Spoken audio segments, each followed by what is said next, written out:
You're listening to the Gabe Molina podcast. I went to the job site after construction was finished. And on the floor plans, you have the wall and you have a little circle that points down the pipe, all that good stuff. And I get there, and the hot water pipe job's finished, is run exposed down the face of the interior wall, goes down to above the sink, goes back into the wall, goes down the wall, back out under the sink, and connects to the sink. And I called the contractor over, and I said, hey, man, come here. I said, why did you do this? You know, there's hot and cold water. You only did it for hot. Why did you do this? And he goes, well, look at the plans. He said, the pipe looks like it's outside the wall. No. And so we had to have them fix it and explain to them, hey, you got to route the piping in the wall.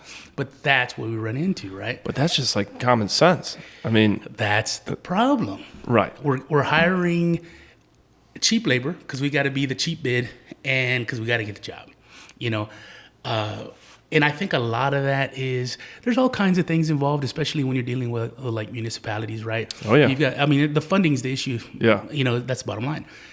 I think that in construction, we also have this 20-year limit. We only need the building to last 20 years. Which is crazy. It's crazy. Like these old buildings from the 1800s, they don't do that anymore. The problem is they're going to be used more than 20 years, whether we want that or not when we build them. Like facts, reality dictate we're going to use it as long as possible till the thing falls down, right? Yeah. And so when we're building for 20 years, you're just setting yourself up for failure in the future. And maybe that's a code issue, you know, on the government side, but it's also a quality issue. And I get it, like cost is king, right? So everybody wants to do things as cheap as possible, but you start to see this not just in construction, but kind of across industries where we don't have, you know, a long-term mindset. And it's funny because you go over to Europe and you see stuff that's been there since 1600s, you know, 1400s, and you're like, wow, and it looks pretty good still. Yeah. And you come here and it's like, man, you build a house in 1970, that thing's about to fall down with the next strong breeze. Yeah. So another thing is craftsmanship. Like we don't, and I was kind of silent on it for a long time because I think I was a little, you know, a lot of times just like the and this probably plays into what you guys do as well. But you know, when a large group of people think one way and you're thinking opposite, you tend to just go, yeah, I'll keep my. Is it even worth the battle? Yes, It's not worth it. Nobody's gonna listen. It's just gonna be argument, not a conversation. But we push so hard to get people to go to college. Yes. And then we stopped sending them to trades. Right. So all of a sudden you end up where we are now, where the engineering industry and architectural industry, the design side is flooded. You know, nowadays, and I messed up when I was younger, right? When I was younger, I just assumed I could go to school for drafting and that was going to be a career. Now that may have been a career 50 years ago, but engineering nowadays, you used to have an engineer. Well, before you used to have an engineer and a designer. Nowadays, they want you to do both. Right. It's cheaper. And it makes sense. You know, if I'm going to design it, I may as well draw it while I'm doing it. You know, right. It makes sense. But we kind of got away from... So the engineering and architect design side got flooded with people. So now if you don't have a bachelor's degree, even if you have a bachelor's degree, it doesn't really matter. You're not going to make real money unless you become a licensed engineer. Right. You know? So, but on the flip side, if you're in trades right now, you're doing awesome. Huge. You know what's funny is the company I work for now. We used to do these like company retreat type things. Beautiful ranch in Wimberley. I forget how many acres. Had 2 or 3 lakes on it. Beautiful. And I was asking when I said, "What does this guy do for a living?" And they said he's a mechanical contractor up north. And I was like, that guy owns. It's got to be multiple millions. Yeah. All that acreage in Wimberley. I feel like things are starting to slowly turn. And it's starting to turn to where we're starting to say, hey, it's okay to go get a manual labor job, a skilled trade. You know, we don't really have very many master electricians or plumbers or framers or those types of skills, masons. My sister the other day, you know, it was so funny because now granted they weren't doing really masonry work. They were just kind of putting stucco across the bottom, but they were making it look like rock. Yeah. And there was one old dude doing it. And there was 5 or 6, I'd say late teens, early 20s, standing around, kind of watching them, kind of checking their phones. And I told my sister, I said, man, if they were smart, they'd pay attention to what this guy's doing because he's not going to be doing it much longer. Yeah, like where do you go get a mason these days? I have no clue. You know, my mother, That's difficult. My mom's had plumbing problems there in George West. And every time there's a problem, we go fix it. And there's a certain point where I'm like, there's going to be a time that we can't fix this. We don't know what we're doing. You know, we're just winging it in what we kind of learned growing up. But it's like, who's the plumber in town? I have no clue.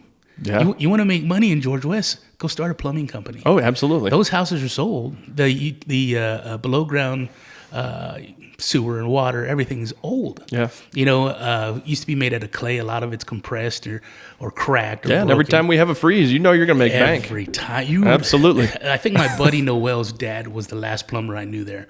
And he had to have been in his 50s when I was in high school. He's no longer with us. Wow. But it was like, I don't know of another plumber. You know, and these are the types of jobs that people can go after and really make some money on. Absolutely. Do you watch South Park at all? I do from time to time. I haven't seen it in a while, but I used to. Man, they just came up with an episode, I don't know, a couple months ago, and it's what we're talking about. And you know, they're like, hey, just go by Home Depot and pick up a guy to do the labor, right? Yeah. So he goes by, but instead of, you know, a bunch of dudes standing out there looking for work, it's a bunch of homeowners standing out in front of Home Depot begging people, please, can I get a plumber? Can I get And the guys roll by in these tricked out Hummers and trucks, and they're like, nah. You know what's funny is like my buddy that owns this place. He's a home builder, and he treats me way better than I deserve. But it's a beautiful place, man. He does a great job. But you know, we had a conversation a long time ago, and he goes, "I take care of my guys and my subcontractors." He goes, "I pay them every week. I do everything that I can for them. You know, if it's been hot for several days, I do what I can to help them. You know, I'll go cook them lunch from time to time." He goes, because they're needed. There's times where there's so much work, especially here lately with people jumping ship from California and New York. Oh, yeah. He goes, there's so much work here. They can go work for anybody. He goes, but when I call them, they come to me because I take care of them. You know, and that's important, to take care of the people that basically take care of you. Yeah. You know, and to be able to recognize that. Because a lot of times we see, you know, you go to larger cities and you kind of get that mentality of these. And granted, I think, you know, we won't go down this rabbit hole, but I think we're running into this kind of caste system, right? And there's always been that mentality of, hey, you know, I know some people that I love dearly who love to use the word educated. You know, you're educated, you're not educated. And I sit there and I laugh at it because we're talking formal education, right? Right. If I took you with your degree and I took you to a welder shop, you would be clueless on what to do. But yet this guy is a genius, you know? So there's just these different mentalities. Yeah, what are you educated on? Yes, right? And that's more so what it is. But, you know, there's a lot of people that kind of were worried about having their kids do blue-collar jobs, and it's like, no, that's the... It's literally the backbone of our society. It's literally taking these really incredible designs and actually putting them into place. You know, it's backbone, like you said. Well, and it's a funny thing because, you know, I'm a Christian guy, and you look at the Bible and you're like, okay, well, what did Jesus do? Yep. Right? Was he a lawyer? Was he a politician? No. He was a carpenter, right? You know, he worked with his hands. He built things. He was a builder. And so I think that you're totally right. We got away from that as a society, saying, well, we want people to have these white-collar jobs and blah, blah, blah, blah, blah. Well, if you're going to work in an office building, you know what you need to have? An office building. And if there's no one to build those things, if there's no one to put together the seat you're sitting on, and that's so funny. You're going to be in trouble. And we got way out of whack with that. I think that society's we're turning around pretty quickly. And I see this, my wife's a high school teacher at AC Jones in Beeville. And so they have amazing, you know, STEM programs, sure, over there, but also trades programs. And they spend a lot of time on the vocational skills. You've got these kids that are coming out with welding certificates, EMT certificates, construction, and they're going straight into trades, and they're making great money right away, not going into debt. You know, they can provide for a family right away, and I think it's a beautiful thing. So we're starting to see a turn. I think that'll continue. Has to. I think the only thing that always irritates me is it seems like politically, ideology-wise, and things like this, everybody thinks they know best. Everybody does. I actually do know best. But but in reality, it's kind of like, I hate that we always have to hit a wall to know we hit a wall. Yeah. And for me, I like to make that turn before we get to the wall. Yeah. And so we end up in this, we're in this constant deficit. And I tell people, it's funny because people go, well, you go enough to, and I'm not saying this politically, but you go enough to the left and you go far enough and then you'll come back to the right. Yep. And then it's kind of like, speaking direction wise, right? But to me, I always say, well, yeah, you may have started in the center and you may go really far to the left, but then when you go far enough and you decide to come back to the right, you never go back to the center again. You go kind of close to the center, but you're still on the left side of it. Over, yeah. Yeah, and it's like that's the same way with like construction and mentalities and work ethics, right? Is we get to the point where it's like, okay, now these kids are working harder, but they didn't work as hard as kids did 20 years ago, or adults, Right. And so it's kind of like, it's almost like, look, Mom, I'm doing better. And it's like, yeah, but you're still not doing your full potential. Things may look better, you may be doing a little better, but you can still get a little farther had you applied yourself. I again, we talked about old men, right? Yeah. And there's just I find myself using words that like my parents and grandparents. I know, it's like you're getting old, right? These kids. It's funny because sometimes you like go back and you read like Greek philosophers, from their time, and they complain about the younger generations. Yeah. So I think that's a birthright, right? That's part of getting older. But you're totally right. There's a lot there, and especially our forefathers. Just we haven't had to go through something like the Great Depression, sure, right? We've never had to stand in a bread line, thank God. Yeah. And I hope we don't ever have to. But I think people really underestimate how quickly society can totally devolve. Sure. They say that we're 2 weeks without electricity from just total chaos, right? You're 2 weeks without food from not having government, not having society, not having safety, not having nothing, right? And so we've got to be pretty careful, when you do a lot of social tinkering, that you want to try to make things better.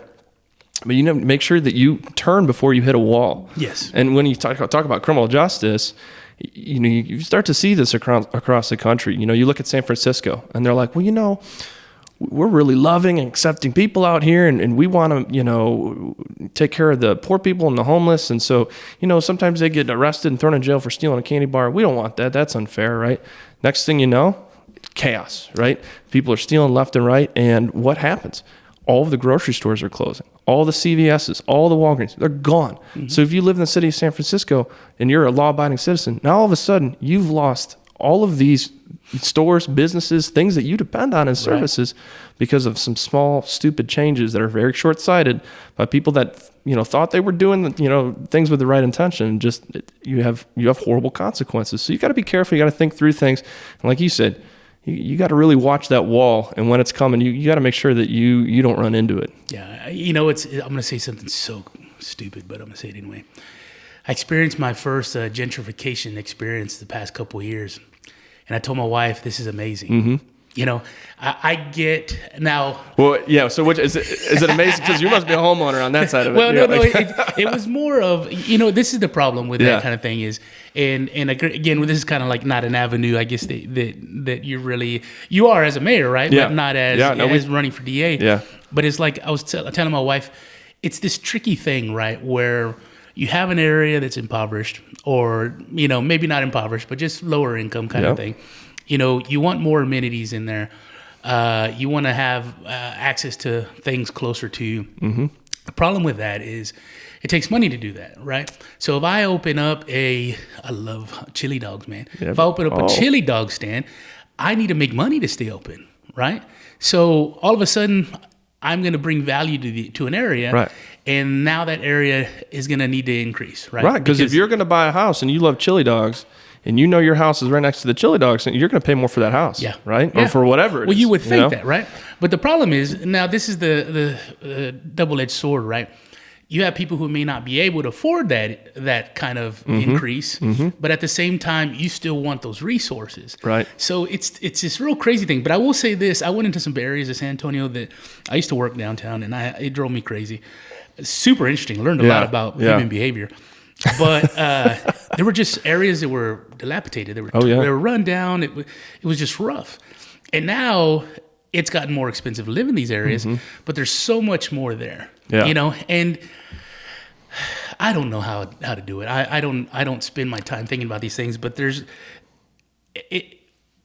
times where and maybe it's your mayors, maybe it's your city planners and things, people of that nature, but I shouldn't be making the same amount of money my dad made. Right. You would think that would increase. You would hope that would increase. You would hope to put into place things, whether it's education or resources or job opportunities and things like that, to be able to bring that into an area so somebody can participate in that and make more money and be able to afford to live in these areas. So yeah, you want the rising tide to lift all the boats, yes, right? So, yes. but we know it necessarily hasn't, right? You know, we can look at the graphs and the charts, and we understand that inflation has totally outstripped job growth, wage growth, and that's going to have a negative effect. I mean, especially on younger people as they start coming out, it's much harder to buy a house. You know, and you look at interest rates, and they're not great right now. Of course, they're not as bad. You know, at one point we had 20% interest rates. Yeah. You know, but then again, houses were much cheaper, you know, proportionally to the money that you were making in the economy. So there's a lot that I worry about. And so I'm actually, you know, from Detroit originally. So I'm going to tell on myself a little bit. You know, I got out of there as fast as I could. You know, I hit the escape button as soon as I could. But, you know, you learn some tough lessons when you grow up around a place like that. And so one of those lessons is that, you know, the economy can switch on a dime.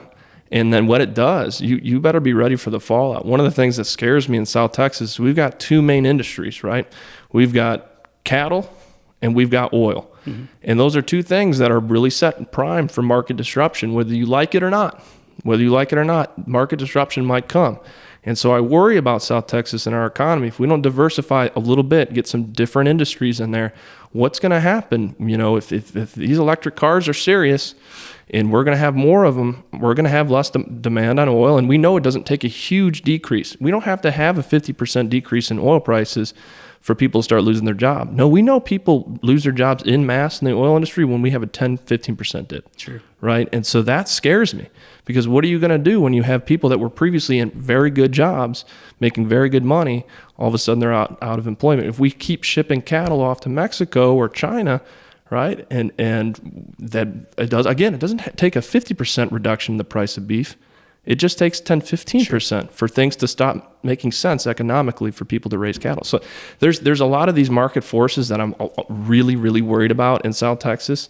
And, you know, the fallout can be extreme. I mean, you can look at Appalachia, you know, coal mining. It's like, man, these towns were once, you know, full of people with good jobs and good families. And then all of a sudden, like that. Well, you know, that's also an industry that I think those people that lived in that area couldn't imagine would ever go away. Right. You know, and one thing that, and granted, I think it was more of a political move, but when you think about when Joe Biden took office, it was, and I paid attention, it was for 4 hours and he shut down the Keystone Pipeline. Right. You know, and it was like, it hadn't even been a full day. He had just been inaugurated, and here we are shutting. It was like 9,000 jobs or something. Right, for no reason. Yeah, you go from America finally becoming energy independent on oil, using American oil, and then Joe Biden gets into office, shuts down pipeline, stops the new pipeline construction, and for what reason? Just to serve, you know, a one-sided, basically, in my opinion, baseless, you know, green economy, climate pledge, you know, nonsense, sure. Right? It's this Green New Deal stuff. And the reality is, I don't get emotionally attached to energy production. Okay. If the lights are on, I'm happy, but I believe in being fair and I believe in freedom. And so if you are going to have a free economy, well, it needs to be free. It means you don't put your finger on the scale one way or the other. So if wind and solar are really all they're cracked up to be, then you don't need to offer incentives to do it, right? And you don't need to disincentivize fossil fuels. Let them compete in a fair marketplace, right? If one technology is better than the other technology, then the market itself will decide that. But I get upset when the government steps in and they start tinkering, like I was talking about earlier, in a way that I think isn't fair, and it doesn't support the American notion of freedom. Yeah. And we've gotten a long way away from freedom in this country, if you're asking me. Yeah, I agree. And, a lot of that turns out, a lot of that is an elected politician making moves to appease donors. Absolutely. And we talked about the caste system earlier, right? Yep. It lets the lower rungs of that ladder just constantly taking a beating, man. You know, it's funny because I'm typically at my job. It's a terrible 2% raise, right? And it was funny because a while back I think inflation was like at 9%. And I'm not the smartest guy on the planet, but I was like, I don't think that I'm winning. Those numbers don't add up, right? They're not jiving. Yeah. Let me ask you this, because you kind of touched on something I think is kind of interesting, is what kind of industry do you think would be additional industry do you think might be successful in Texas, South Texas areas? Are we kind of set up decent for something else in addition to what we have going on, or in your opinion, what else would there be? We are, and I'm a Trump supporter. I don't really make too many bones about that. But one of the things he was totally right about was bringing manufacturing back, because we took a lot of critical manufacturing out of America and sent it off through really bad, labor agreements under Bill Clinton and Obama that I think really, really hurt American manufacturing. So I think that's what killed Detroit. It killed Detroit. And Detroit, in some ways, it killed itself because of unions and because of really bad business decisions. And of course, very, very corrupt politicians.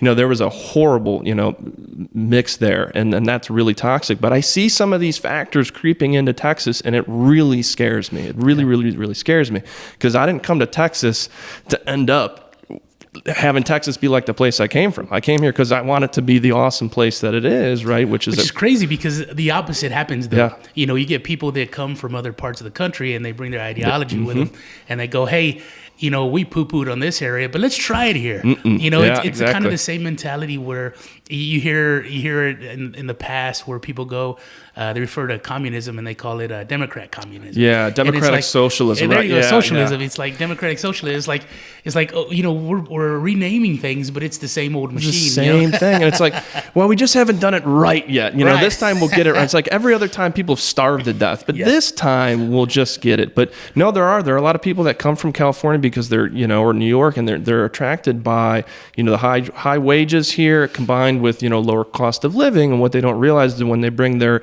ideals with them, they're bringing things that have ruined those places. Sure. And so the opposite is true for me. I came from a ruined place, and I took the lessons that I learned there and said, no, you cannot do this. But I do see some things in Texas that make me worry. So when we're talking about industry in Texas, and I think that criminal justice is so intertwined. So people know you're Brian Watson and you're running for DA in, 156? In 156, B, Live Oak, and McMullen counties in South Texas. But justice is so intertwined with the economy, and you have to really, one affects the other. And so if people are employed in good jobs and stable positions, your crime rate, it plummets. Your crime rate will plummet. Sure. And the vice versa is true, right? We know that if we have mass layoffs, mass resignations, joblessness, crime rate goes up. So you have to, I think if you are in a district attorney's position or any position within justice, you need to be keeping your eye on the economy, and you need to be doing everything you can as a community leader to make sure that you can bring more jobs to a community, better paying jobs to a community. And like that, I think you can't just slice off one without the other. So one thing that we do in B County, we're really, really big on economic development. We had the Naval Air Station there.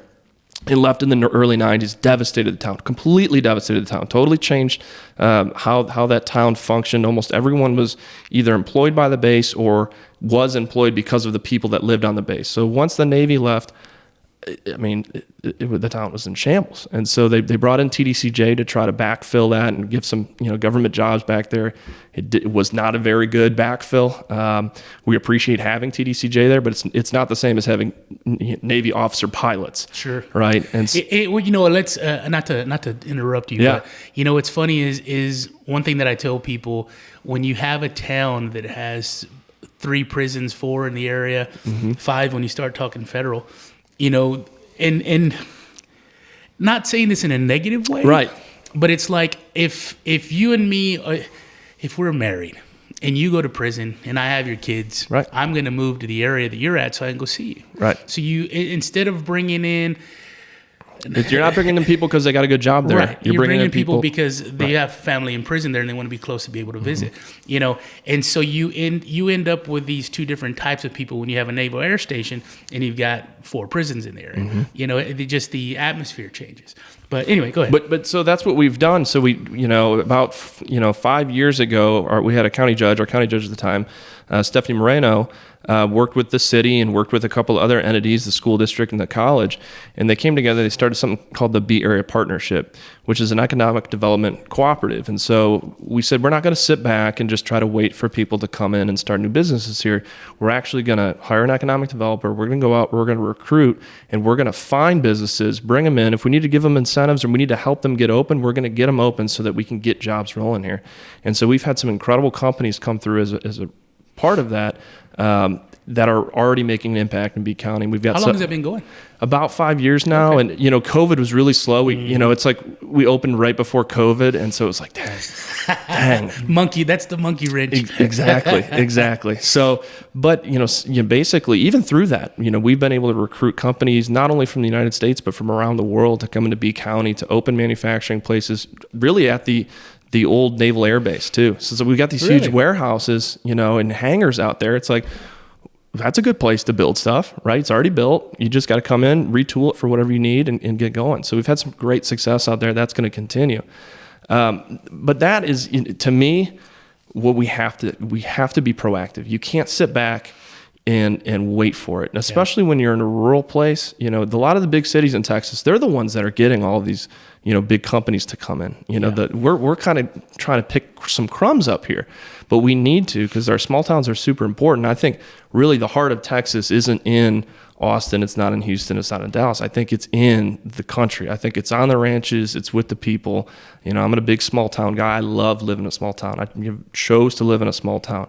But we need to protect our small towns in a way that we know that our folks are going to have good jobs, they can afford to raise their families there, and they don't have to leave. Because the worst thing is we invest so much in our kids, and we invest so much in our communities, and then when these kids graduate from high school or graduate from college, there's no reason they're going to come back. Yeah. There's no jobs, there's no opportunities. I've had that conversation with a buddy of mine, Clay. I think he ran for county judge last time they had elections, and it's important for a small community, if they're going to continue to exist, to be able to keep the resources that they're producing, right, which are smart, young, intelligent, hardworking young people. Right. And it's hard to keep that talent at home when there's nothing for them to work towards, right? Right. Granted, when I was a kid, there was the prisons, there was the refinery. Back when my dad was younger and working, I guess maybe 70s and 80s. U.S. Steel was there, and U.S. Steel employed everybody. Yeah. When U.S. Steel went away, that was a wrap. And what's funny is I didn't realize till later. I always thought, okay, maybe people from Freer and George West. It was Corpus, San Antonio, all these small communities, Falfurrias, Orange Grove. I mean, everybody had people that worked there. And it's tough when we don't have something in place for young people to stay and be able to continue living in the area that they grew up with. I think a lot of people want to get away, right? But you also have a handful of people like me that never wanted to leave. There was nothing available to us. But I think you're gonna start to see the reverse soon. And I think we started seeing that in COVID because, obviously we need more trades, like we were talking about. We're really stuck in the mud without more people in trades because we have a really, really hard time getting homes built, businesses built, and finding good infrastructure, good quality contractors. And obviously you have to, it's a little bit chicken and the egg, but like you have to have those things in place to grow. And if we don't have people to build, then we can't build, period. Yeah. So, but the other thing is during COVID, we saw a lot of people do work from home. So a lot of these people that are in white collar professions, they've started saying, hey, I don't have to live in Austin anymore. I don't have to live in downtown San Antonio anymore paying thousands of dollars a month in rent because I can work remotely. So I can go back with my parents. I can go back in the community that I was raised in and still keep that higher paying job, keep that, kind of white collar job, but also return to that community. And we've seen several people come back to Beeville that previously would not have been able to do that. So I think that's going to be a good economic driver for small towns.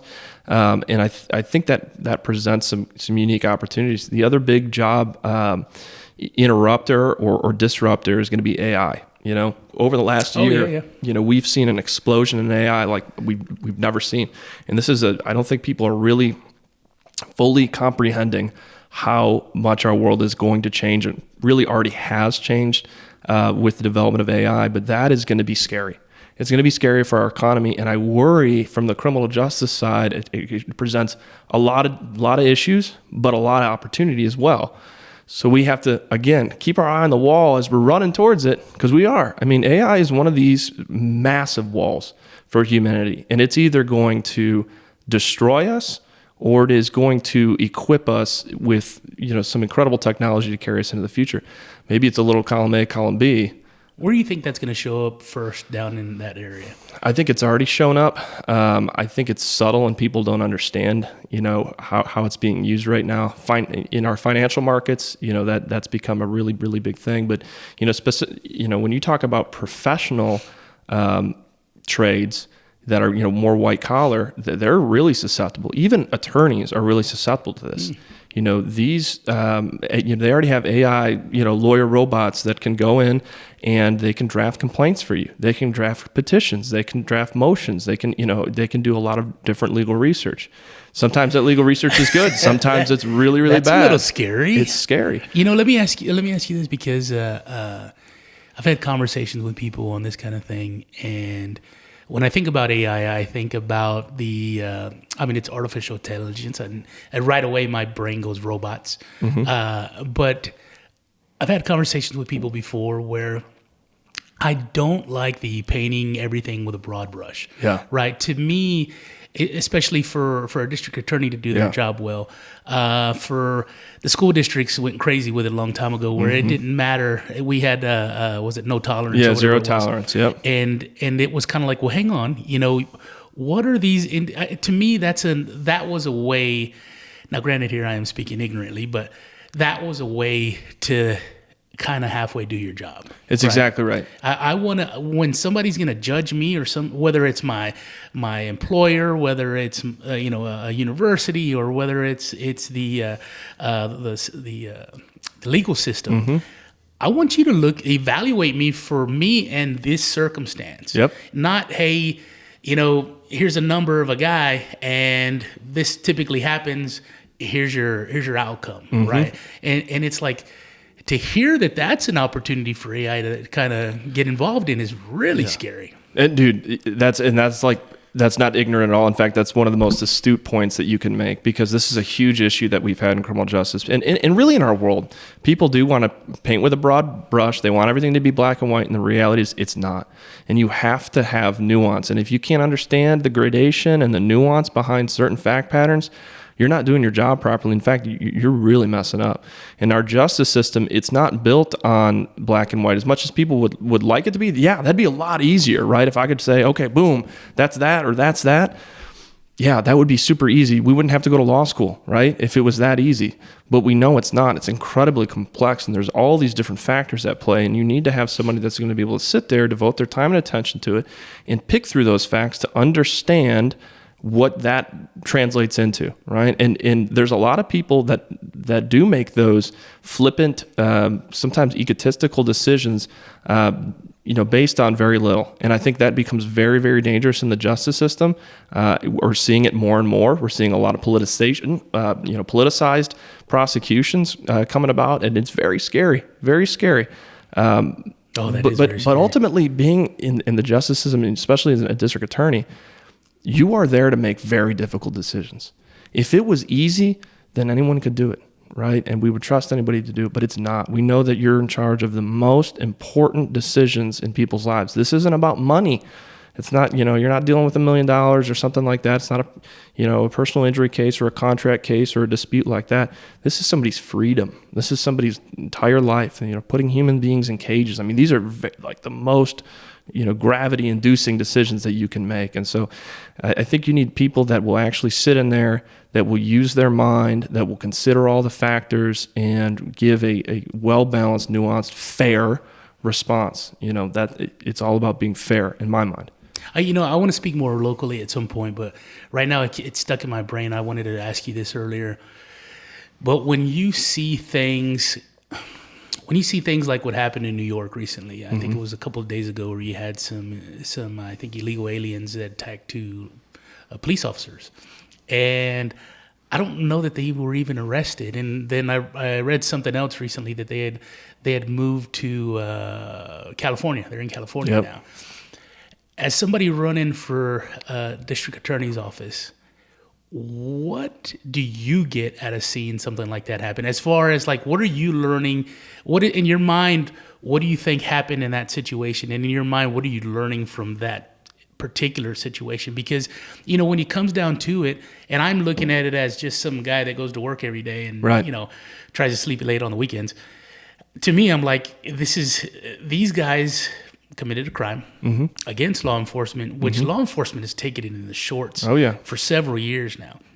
And it's kind of like, had it been the guy that drives an 18-wheeler for a living and you know, takes his kids to school and mows the yard, he'd have gotten arrested. You know, but the fact that we have a population now, a large population in the country that are here illegally, and they've become like this political, I hate to say political football, but it's like a political football. That's exactly what it is. I mean, the whole thing is crazy, right?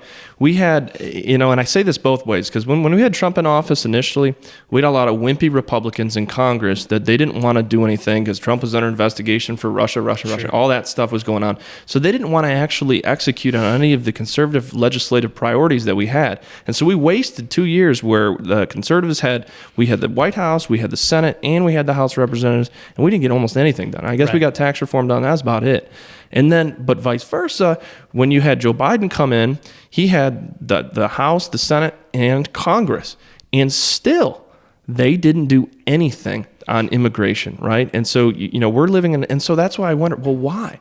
You know, why would you not reform the immigration system? Because everyone keeps saying our immigration system's broken. We know it is, right? The border is a separate deal. Obviously, we have to secure the border. Well, there's the opportunity. I mean, there's always opportunity, but even under Obama, there was that opportunity. Right, you know? But exactly. You see these opportunities, and then, but it's an easy answer in my mind. They don't want to, right? They don't want to fix it, especially if you're on the left, because you believe that you can have a flood of legal immigrants come in and that those people will then reward you by voting, you know, for Democrat politicians once you can find a way to get them the right to vote, which is happening. You already see, actually, I think just Joe Biden made a comment the other day, it might have been yesterday, the day before, talking about we have to find a way to basically give them legal status, which would allow them, you know, rights to vote, especially in local elections, which I think are so important, probably more important than federal elections in many respects. Oh yeah.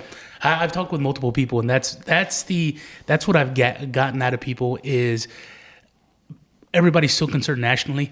Local's super important. But the thing, and this is my personal opinion, I think the thing that people on the left are wrong about, and that they're going to end up paying the price for, is they think that a lot of these illegal immigrants that come in are going to be liberal, that they're going to have the same kind of progressive mindsets as the current Democrats, and they don't. And we know that. You know, when you come to this country illegally, that's a crime. It shouldn't happen. But we do know a lot of people that come here, they're Catholic, they're family people, you know, and I don't think that lines up with a lot of what the left is selling these days. So I think they better be careful, because I think a generation or two from now, a lot of those kids are going to be very conservative, and I think they're going to be voting very conservative. But at the same time, these are people, and we shouldn't be playing political games with them. Right. And that's the thing that I hate the most about it, is it is not okay to come here illegally. Straight up. You shouldn't do it, and we shouldn't incentivize it, and we have politicians on the left that are incentivizing it. They're sitting there having sanctuary cities. Of course, they don't want to have to deal with being a sanctuary city once the legals actually start showing up there. Right, they want they want to look good, you know, and then it's like, oh, here's a bus, and that's like me wearing my nephew's gym cap, and but I hate going there. So right, yeah, it's just funny, man. And then you know, on the flip side of that, when did it become offensive to have a fence or a wall? You know, it's funny, you go back and you look at Biden in the 90s, he voted for border fencing. He voted for border fencing. He was totally for it. And now all of a sudden, it's become this political issue. And it's like, well, I don't know, do y'all lock your doors on your house at night? Well, yeah, but so why, right? Because you wouldn't let random people come in, and so that's the thing. We have to secure the border. Until we secure the southern border, we're going to continue to have an illegal immigration issue. Whether we fix our actual laws, federal immigration laws, we're still going to have an issue down there. And it's not even just an illegal immigration issue; it's a terrorist threat issue. Sure. We've had hundreds, in fact, over 1,000 people at this point that have been intercepted by Border Patrol that are on terror watch lists, right? That are on terror watch lists. These aren't just random people coming to make money here or seasonal workers. Like, these are like literally people on terror watch lists, and those are the only ones that we caught. Right. And so you got to think, how many got through no problem? And at some point, we're going to pay the price for that. It's funny because I've talked with folks before, and multiple times. And you've got a group of people that all you have to do is turn yourself into a Border Patrol agent, but you still have that group that runs. They still have the group that run through fences, run from the police. So to me, that's a dead giveaway that you're up to something nefarious. You're not here for your typical what everybody thinks you're here for. I've done a couple of podcasts with my buddy Victor Avila. Yeah. He's running for, I think, Congress out of, I forget what district it is, but it's from El Paso to San Antonio. Yeah. And it's so funny because I talk to people and they go, man, I heard your podcast and it really irritated me. And I ask those questions of those people and I say, well, what was irritating? And a lot of people still have the mentality that we're trying to shoo away families that are coming to make a better life. Yeah. And it's like, one thing that you learn from talking to people like Victor or Gary Brugman is that's not all it is. There's drugs, there's terrorism, there's rape, there's abuse, there's, you've got these factions of what people always refer to as military age males, and there's no children, there's no women. Even in the beginning when this kind of kicked off, when Biden first took office, I talked to Victor and Gary and they'd tell me stories about how they have these children, and they've been doing it forever, but basically they had a child and they put it with a man and woman, get them across, sneak the kid back across, and the kid would go over and over and over again. And it's like, that's the one thing that you don't hear about in the news, you don't hear about politicians talking about, but it's a large part of what's happening. And I think when people sit there and go, I disagree with how we're handling the border, we need to let these people in, they're ignoring the fact that nobody's coming over here without going through the cartel. And the cartel's getting their cut. And when people kind of look at that and they go, well, we need to let them in, poor people, they're just trying to make a better life. It's like, you don't understand the parts and pieces of this. How are millions of people coming on their own? Total false narrative. I mean, the reality is if that's all it is and you want to come here, there's nothing that would stop you from getting a visa and just coming here and overstaying the visa, right? That's how a lot of illegal immigration comes about. But when we're talking about the border and people coming across the border illegally, they're not coming through an authorized port of entry saying, hey, Mr. Border Patrol, I'm here to claim asylum. A lot of times it's because those people have already been deported once, and so it's an illegal re-entry that they know that they can't take advantage of that loophole anymore. And a lot of it, like you said, there's a lot of kids. And this is something I saw in the district attorney's office and that we're dealing with a lot. The cartels are using children more and more to smuggle drugs and help smuggle people across the border. And the reason they do that is because they've learned that our federal prosecutors, generally speaking, kids under 17, 16 years old, they're just not going to do it. They're not going to enforce it, right? It's a juvenile. They're just not equipped and set up to really, deal with that. And we've actually had cases in the district attorney's office where we've had kids bringing over giant bundles of marijuana, right? Or just whatever kind of drugs, and coming across the river. And sometimes they get away, sometimes they don't. And then when they get caught, what do? Okay, we had a case. We took it to trial over in McMullen County, right? Kid got caught smuggling drugs across the border. We know he'd been across many, many times because we had a lot of federal intelligence that told us that. He gets found guilty. But he's a juvenile. So what do you? Well, the judge decides, okay, we're going to put him on juvenile probation. We're going to send him back. We heard, he's going to go to a trade school. He's going to become an HVAC mechanic. I'm like, okay, cool. It was like 3 weeks. 3 weeks he was caught again, bringing drugs again over the border. I mean, because when you think about it, there's two things.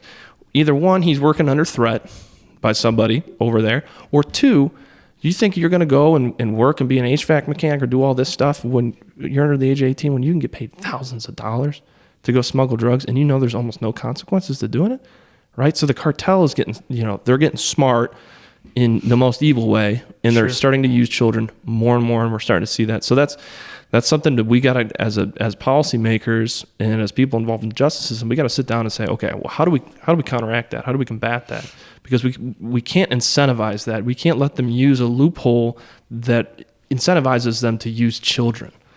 That's wrong. Right. I mean, seriously wrong. I was watching this show recently. I forget what it's called. It's called Board or something. I don't know. It was on Discovery, I think. And one guy that they had on there, I was kind of taken back a little bit. And granted, I'm assuming he was being honest to the agents that he was talking to. But he said that he had paid $8,000 to Coyote to bring him across. Mm-hmm. He got busted. He went back, and he went to the same Coyote to come across again. Didn't have another $8,000, but the Coyote said, "I'll give it to you on credit." So now he owes me $16,000. Mm-hmm. Guy got caught, went back, did it again. And it's funny because it made me think for a minute, and I'm ignorant to it because I don't know. It made me think, here's a guy who's just a poor dude. You know, I think he was from Guatemala or something. Yeah. And I was like, do these people know that there are opportunities to come legally? Because to this guy, he's like, I had no clue that existed. Everybody in my town goes to this Coyote, and that's how they get here. Yeah. And so for him, there was no, if he was being honest, Yeah.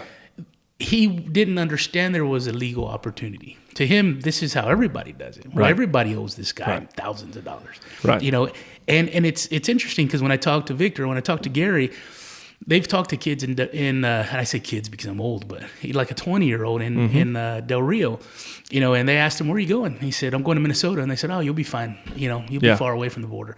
And he's like, "No, the cartel's there. I got to pay him $1,000 every month. They're everywhere." And he goes, "You know, they're going to take this kid, put him in college, and have him sell drugs in college, Mm-hmm. and he will never get out from underneath the cartel." Right. You know, and that's another thing that I think that people that kind of look at the surface area of the issue, their heart's in it, right? But it only goes so deep. But when you get past that the top layer and you get to the mess underneath, you'd be against it as well. You have to understand the nuance, right? It's not everyone that comes over here is a horrible criminal and they're here to kill and rape and rob and that's not the case, right? I mean, there are some, sure.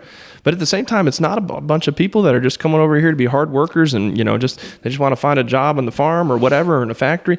That's not the case either. There's nuance and they're all individual people. And a lot of times these cartels are gaining control. It's almost like indentured servitude and they are selling people into a new modern form of slavery that's happening in America, which is funny because you think people on the left might be against that. But they don't care, right? Because that's not the convenient talking point right now. And that's exactly, I'm glad you put it that way because that's exactly what it is. They're slaves to the cartel probably the entirety of their life, you know? And it's not just a matter of selling drugs. You've got people that have to go into prostitution and other things. It's probably going to be the majority of their life. Right. And you know, one thing that is so aggravating to me and is we always change the field goal, right? We always move the goalpost. You know, and there was some talk originally where it was like, okay, we're taking these people and we're moving them with their families. They have families here, and that's where we're sending them. And all of a sudden, you start seeing these airports filling up, these hotels filling up. And it comes back to what the office you're running for, but you end up with this huge population of people who are homeless, unemployed. Yep. They're living on government assistance. And it's not, I'm not making excuses for anything, but when you have a large population of people who don't have options, they start to use criminal behavior as an option. Absolutely. And you're seeing that in California, you're seeing it in New York, you know, that and it's not it's not just America. Sure. I mean, you look overseas, you look at the immigration that's coming, you know, there's a lot of people coming out of Middle Eastern countries that are flooding into Germany and UK and Western Europe. And if you have your eyes open and you see what's going on in those communities, you're seeing massive upticks and spikes in crime over there. And so it's not just America that this is a global phenomenon, and we have to. But there's a lot of people with really, I think, soft hearts that want to do things in a way that's what we're seeing in the news. We're seeing the things that pull at our heartstrings. Right, they pull their heartstrings, and I understand that. And I'm not gonna make fun of you or say you're a bad person because you've got a soft heart and you want to do things to help other people or perceive that you're helping other people, but you're not helping other people. Right. And not only are you not helping those people, you're failing the people that you have a responsibility to in your own communities. And that's the people that elected me to office are American citizens, because they're the ones that are in there paying taxes, working, doing things, and being law-abiding citizens. And I have a responsibility as a community leader and as an elected official to serve them, right? And so when we have finite resources, America's a place of great abundance, but it's not a place of unlimited abundance. Sure. No place is. And the reality is we have, and because I grew up right next to them, we have inner cities with people that are broken, and schools that are broken, and people without homes, people without jobs, people without opportunity. And so we're saying we're not even taking care of them. And they're our American brethren. Yeah. And it's like, dude, you got to take care of your own. Right? Take care of your own first, and then open the door, right? And the reality is we are failing Americans by not getting serious about border security. But the other thing is, and I kind of want to turn it a little bit, the one thing that did surprise me when I came onto the office, and both as a defense attorney and as a prosecutor, I thought there would be so many more crimes that involved illegal immigrants in South Texas. I really did. I thought, man, it's got to be like half or more. Do you think it's not because we're not, a lot of it gets through, or do you think there's other aspects of it? Part of the issue is, in my mind, a lot is we end up with this, and it kind of goes back to what you said in the very beginning about having a good economy in your area to kind of keep crime down. But it's like there's so much crime and there's so many people in prison that it's like, okay, do we keep the murderers or the guy who's late on child support? Yeah. It's like, okay, child support guy, get out. But the reality is, man, this is crazy to me. It's just that is such a small margin of the crime that we deal with. And, I'm a current county prosecutor in B County, right? And we have hundreds and hundreds and hundreds of cases. How long have you been doing that job? So since June. So I worked in the district attorney's office for close to 3 years, and I'll talk a little bit more about that later, and then transitioned out, did private practice for a little bit, and then joined back up with the county prosecutor's office. But, between all those opportunities, the crimes involving illegal immigrants, I mean, they're the smallest minority of crimes, really. Now, in counties like McMullen, where there's a lot of cartel activity and very little other activity, because McMullen has they got a lot more cows than people out there. There's right? A lot of cactus and mesquite. So over there, the percentage is much higher. When you talk about Live Oak County and B County, though, it's not a really high percentage. Most of your crime is homegrown, or in Live Oak County comes up to 81, around 37. So, when you have a justice priority, we talk a lot about the board, and we have to keep the pressure on. I'm a big supporter of Greg Abbott, what he's doing, because he's doing the job that the feds refuse to do, essentially. And so we have to keep that pressure on, but we also shouldn't lose focus on what the majority is, right? And I think sometimes as Americans, we see something that's like a hot issue because we see it on TV, and it's a very important issue. But when you look at it from a statistical, empirical lens, and you look at it and you say, okay, empirically, we know that the vast majority of crime we're dealing with in our communities has nothing to do with the border. Nothing. What is it in the area? I mean, honestly, it's drugs. It's drugs and behavior that comes from drug abuse, right? When I hear that, and you'll know better than me because I've been gone for a long time, right? But when I hear that, in my mind, I kind of come back to what the economy is doing in the area. What is the saying? Idle hands do the devil's work. Kind of thing. Exactly right. And it's like, the more I go down there, the more I see that it's not the place that it was in 94, 95.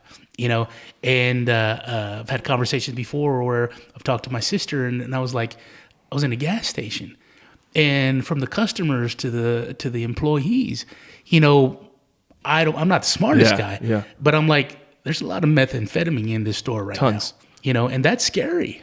And it's like you live in a meth community or live in a fentanyl community. And so Texas, we mostly have meth. Is fentanyl high down there? No. I mean, don't get me wrong, we have it. And when I say that this doesn't have to do with the border, it does, because we know this is where it comes from, right? We know that the vast majority of these drugs are coming in over the southern border. And so that's important to understand. That being said, drugs only come over the border because there's a market for them here, right? Because they know that there's customers here. And so we still have to deal with that issue, that part of the issue is homegrown. And so we definitely live in meth communities. Out in the Midwest, it's a lot more fentanyl, opiate, heroin. And there's different pros and cons, right? They're both awful, like the worst substances you can get your hands on, but the effects are different. So we see with fentanyl, we see a lot more people overdosing and dying. And, you know, it's I think it's one of the top 5 causes of death in young people is, you know, fentanyl overdoses, you know, accidental overdoses. And then meth, you know, we see, you know, has its own severe health implications to it, and people still overdose and die off meth. But we see a lot more down here. I don't know why. I think, you know, I've heard a lot of different theories. You know, people that are on meth, they typically feel like they can accomplish more, right? That they can stay awake, they can perform their job function, you know, until they go off the rails, sure. Right? And that's the thing. We've hidden. Is it also easy to make and cheap to make? It is, right? It is, and that's the thing that made fentanyl so popular, because everything started out as heroin, right? And the reason we had such an uptick in heroin was because of the pain pill epidemic, right? We know that all these pain pills were way overprescribed, right? And a bunch of people got addicted. They'd get injured. They'd break their ankle, whatever. They'd get the pain pills. They'd never come off those pain pills. The prescription runs out. They turn to heroin. Is like opioid, or is opioid and heroin different? They're all classed as opioids. So opioid, it is a receptor in the brain, and so that classification of drugs is what works on what's called the opioid receptor in the brain. Gotcha. And those are super addictive drugs. And then we have meth over here, which there's a lot of domestic meth production. You know, back in the 90s or early 2000s, and still a little bit today, you had a lot of the bikers running crank, right? Or you know, meth chefs that were involved in biker gangs. Although I think that's kind of gone mostly by the wayside. You hear about it occasionally. But a lot of that meth comes through the border now, for sure. But both of those substances, you know, it doesn't take a lot. Yeah. And fentanyl, right, it's so easy to ship and mask at this point that it gets sent all around the country. It's very hard to intercept. And same with meth. You know, we do everything we can. How long's the war on drugs been going? Since Reagan, right? Yeah. And I was late 70s, early 80s kind of thing? Right. And I'm a fan of President Reagan, but the other thing is, you know, we live in a prison town we were talking about. And I know that there are people in prison that are getting meth, that are getting drugs. And I just go, wow. It makes you think, if you can get drugs into the most secure environments that we have in this country, do we have hope of really ever prosecuting, putting people in prison or punishing our way out of the drug problem? And I think the real answer is, if you look at it statistically, the answer is no. It doesn't mean that you stop fighting drug, you know, and cartels and criminals. You have to keep the pressure on them as hard as you can. But there's another side of the equation that, especially here in Texas, we're not attacking.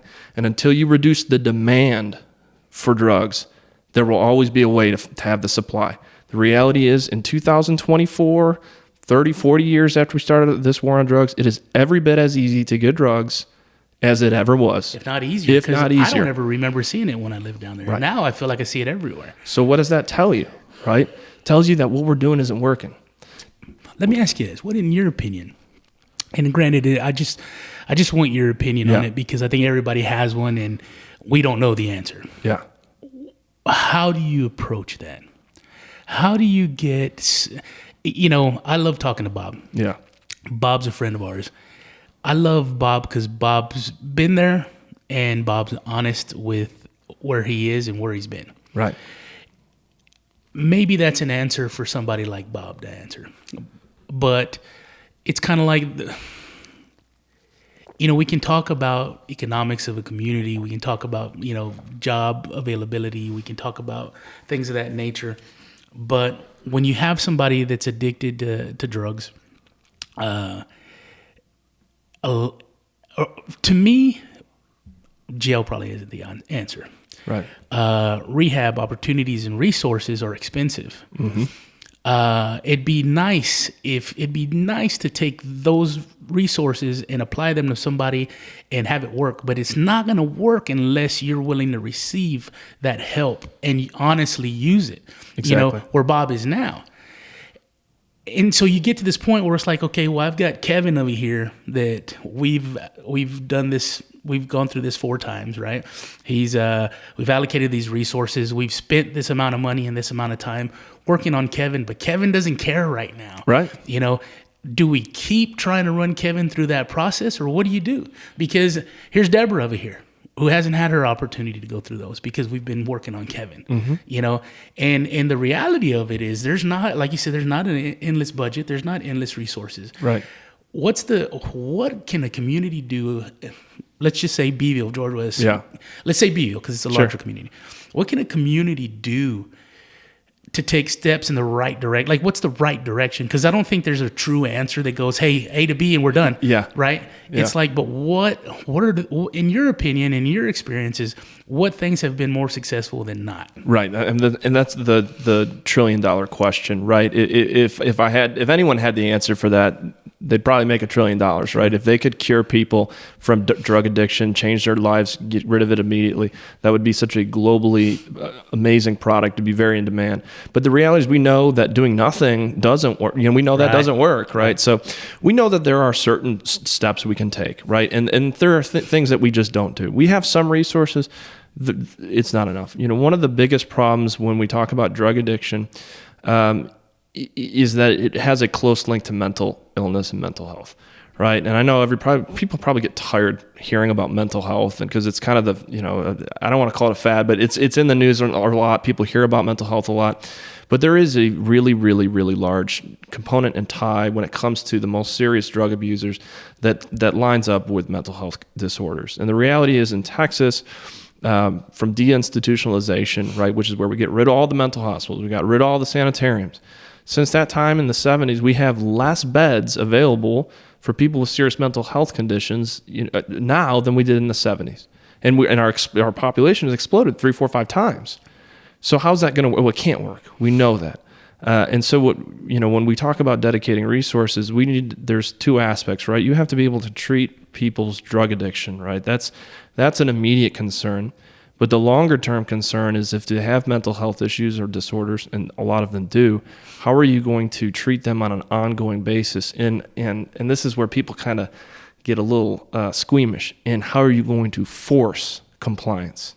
Because the thing is, with people with serious mental health conditions that are getting arrested and getting in trouble, they are showing you that they are not able to take care of themselves without some help, right? And so having things available on a voluntary basis, that's really nice. But these people are already getting to the point where they're not able to demonstrate that they can take care of themselves. So unfortunately, and I'm a big freedom and liberty guy, sure, but there is a limit. And when you start interrupting society, when you start, affecting the peace and freedom of others, well, that's where I believe the government has the right to come in and start making course corrections for you. Because if you're not able to take care of it yourself, at some point there's a limit. And that limit is when you start infringing on other people's freedoms. And is that, in your opinion, because I'm following you, yeah, but in your opinion, and I'm thinking about what's currently available, and I don't know everything. Yeah. But is that where jail comes in, or are there other avenues to do something similar that isn't necessarily jail? The reality is our jails have become the number 1 providers of mental health services in Texas. It's an absolute shame. That's probably across the country. And across the country. It's not just here in Texas. We have to do something different, right? It's going to take a lot of money. And the reality is there is no way around it. We can't hope, wish, and pray for some mental health resources to just come down like manna from heaven. No, it's going to come out of our pocketbooks. It's going to come out of our tax dollars, and that's difficult. So we have to make a decision as Texans, as Americans, as people, and so I'm, as somebody who doesn't like raising taxes for any reason whatsoever. We have to decide: are we more comfortable living in a society where we let people stay on the street, shoot up heroin, smoke meth in the alley and under the bridge? Are you more comfortable with that than you are with forcing those people to go to treatment and receive services and paying for them to do it? Because it's not fair. It isn't fair that American taxpayers, should have to front somebody else's treatment because they've made bad decisions. That's not fair. Yeah, but you know what? This is the pickle. This is the rub. We get no say where our tax dollars are spent. Right. I think if as a taxpayer, if we've had an opportunity to go, hey, and now how do you do this? I don't know. Right. But if you have an opportunity to go, hey, I would rather us allocate this money to this. Mm-hmm. You know, if me saying, hey, I don't want to send my tax dollars here, I want to send them over here where I can help my local community, I can help people get clean and inevitably make where I live a better place. Right. You know, we're probably more apt to spend that money. Right. You know, but when we have zero say in where those dollars go, it rubs you wrong. Right? Oh, absolutely. Because it's like everything else, like when they say they shut down the government, you know, and they say, hey, well, we can't decide on the budget. We got to shut down. What do they shut down first? Yeah. They shut down the payments to government employees. They shut down the parks. They shut down everything that impacts you directly. The taxpayer, right? Yes. Yeah. That way you can go, oh my God, we need these people, and you guys got to get a budget. Right. But it's again, it comes back to that political game. One thing I want to get into is you were talking about mental health and drugs. And when you're saying that, I'm thinking about it, and I'm like, well, where does that happen? Where's the first step? Yeah. And I always come back to, and oh man, this is another mess we don't have an answer for. Man, I'm really enjoying talking to you, but public schools. Yeah. Right. Oh boy. I got, well, this is the problem, right? Yeah. And I talked to somebody who I love because we live in the same house and she's a school teacher. But the public school system is a mess. Mm-hmm. You have children who get observed, who have issues, whether it's mental issues or whether it's physical issues or personal at home issues. They get evaluated multiple times and nothing ever happens. They push them to the next grade. They push them, you know, the whole No Kid Left Behind was a terrible idea. Right. Because all you're doing are pushing kids to the next grade. And before you know it, they're a teenager. And before you know it, they're 20-year-old. And you never address things that you saw when they were 6, 7, and 8. Yeah. You know, we've come to the point now.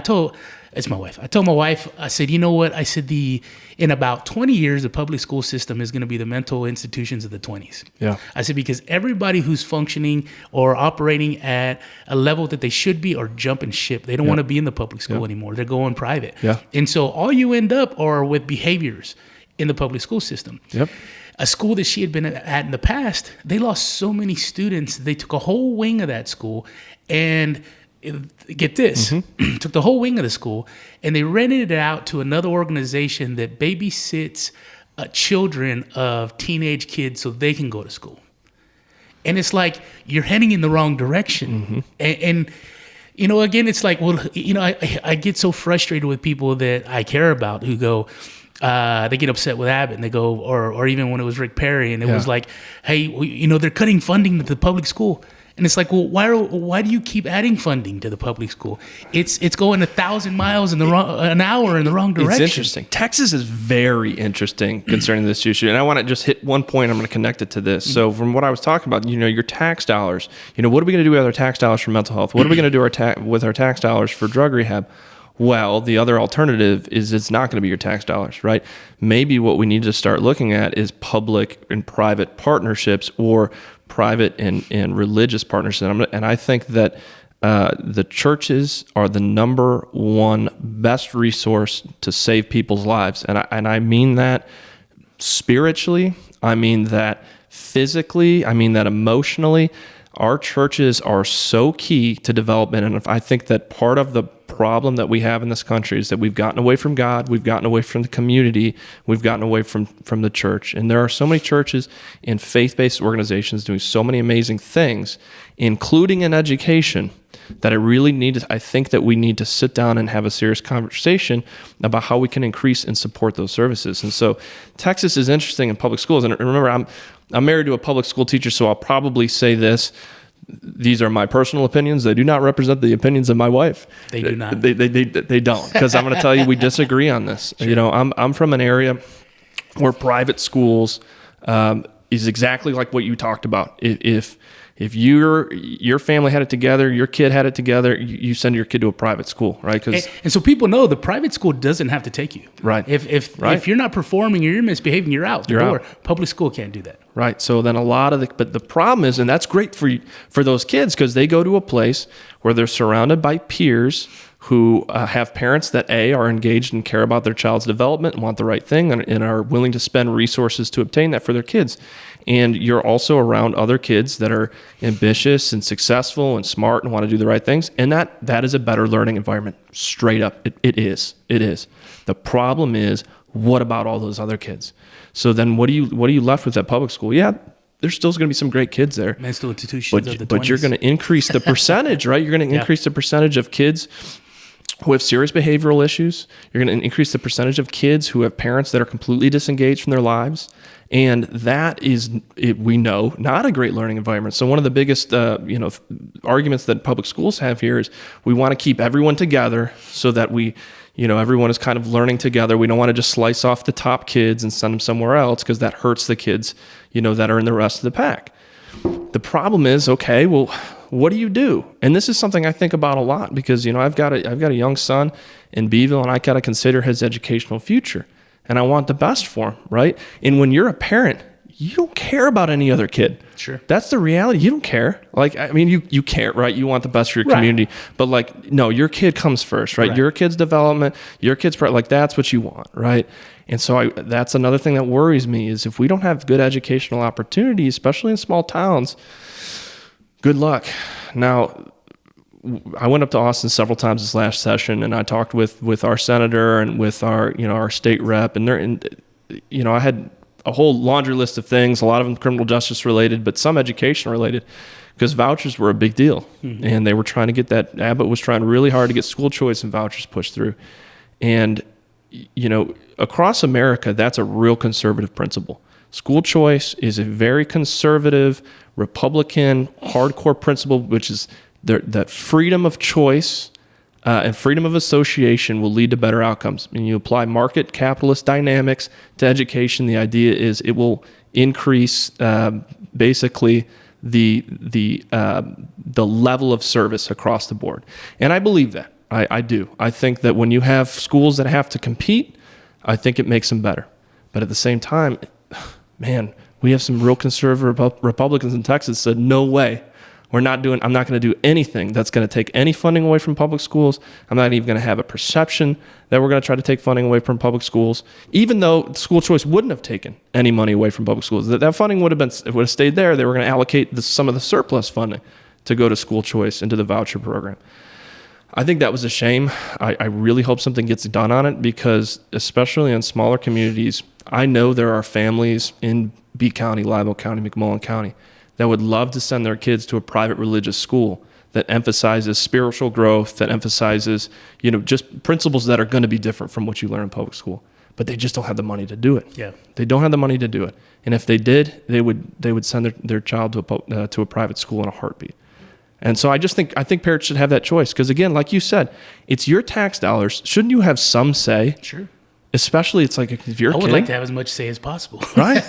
Right. It's one thing that I've learned through talking to folks and meeting people and having discussions on this topic. There's a lot of I guess I've talked more about larger city school districts. Yeah. You get to this point where they've gotten really difficult to work in. So they don't want to fire teachers because they have a hard time finding teachers. Oh, yeah. But then they end up with this pool of teachers who aren't any good at their job. And in most places in the private sector, when you're not good at your job, they let you go. Mm-hmm. In this case, they just move you around. And you end up with this population of employee that isn't any good at their job, but they're never going to get fired. And there's so many different aspects and so many different variables that play to the dysfunction of what's going on. Mm-hmm. And that's a big one. If you know there's so many people that take these jobs and are just getting a paycheck. And we always hear people talk about, hey, the children are our future. We got to take care of the kids. Mm-hmm. And it's like, well, have a quality teacher teaching them. Yeah. And if it requires getting rid of somebody, you got to get rid of them. So you can replace them. But then you end up, it's the chicken and the egg, right? Yep. Because you go, well, we need to bring quality people in, but this environment, quality people don't want to work in. Go in and my wife said, she's a public school teacher. She teaches high school. She's only ever worked in what's called Title I schools, which are the ones that, lowest economic or most economically disadvantaged environments, right? And it's a different dynamic. So whether it's in a rural place or whether it's in an urban place, they have a lot of the same issues, especially with recruiting good teachers and keeping good teachers. I mean, one, it's a pay issue, but two, it's exactly like you're saying, it's the environment. Well, then in the private schools, it's a rule. Those teachers make a lot less money, a lot less money. But if you're a teacher, you say, okay, well, I'm going to go into that environment, and I know that the kids are going to behave. I know that they're going to be engaged. I know that they're there to learn. They're not just there for me to babysit them. And so it's different. But is it fair that our teachers, in private schools should have to make a lot less, right? Is it fair that if you're economically disadvantaged and you have children, that you have no option? You have to send them to the government school because that's it. I mean, unless you're going to homeschool them, and you can't because you're working 2-3 jobs a lot of the time. So as an American, if you're supposed to live in a place with freedom and with choice and with competition, how is it that we can have the public school system that we have? And it bothers me a lot in Texas. If we're really about freedom here, if we're really about liberty, if we're really about personal accountability here, well, we got to start to show it. And we have to show it through our state government. One more random question, yeah, and then we need to probably get focused in on the election. And you don't even have to answer this if you don't want to, because it's kind of, I'm not trying to pigeon you. I like spicy questions, so good. Do you think the public school system has the ability to make it through this, or do you think it's just a matter of time before, to really fix it, it's got to go?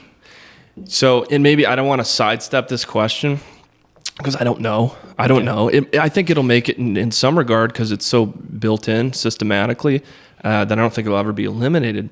But we were talking about AI earlier, right? We were talking about all the technological updates that we're going to have that are coming at us at a pace we're not even appreciating. I don't know what education's going to look like in 10 years. We could be looking at a radically different system of education. And I think we will be. So we're sitting here talking about, this, that, and the other. And it's like it might be completely different from anything we're thinking, right? I think that's very interesting, and I think that could be kind of cool. But at the same time, I think a classroom driven by AI, where your children don't have that interaction with a grown human being to teach them, is a scary thing. Yeah. Because when we were growing up, that teacher was also a mentor. Oh yeah, that teacher was an advisor.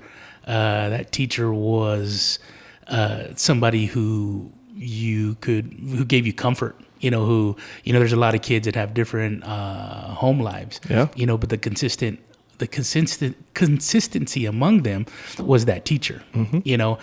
And so I think AI would be very interesting to see how they could implement it into the public school system. But at the same time, you still have to have that human interaction. You have to, because that's the education is important, but part of the education is not just intellectual.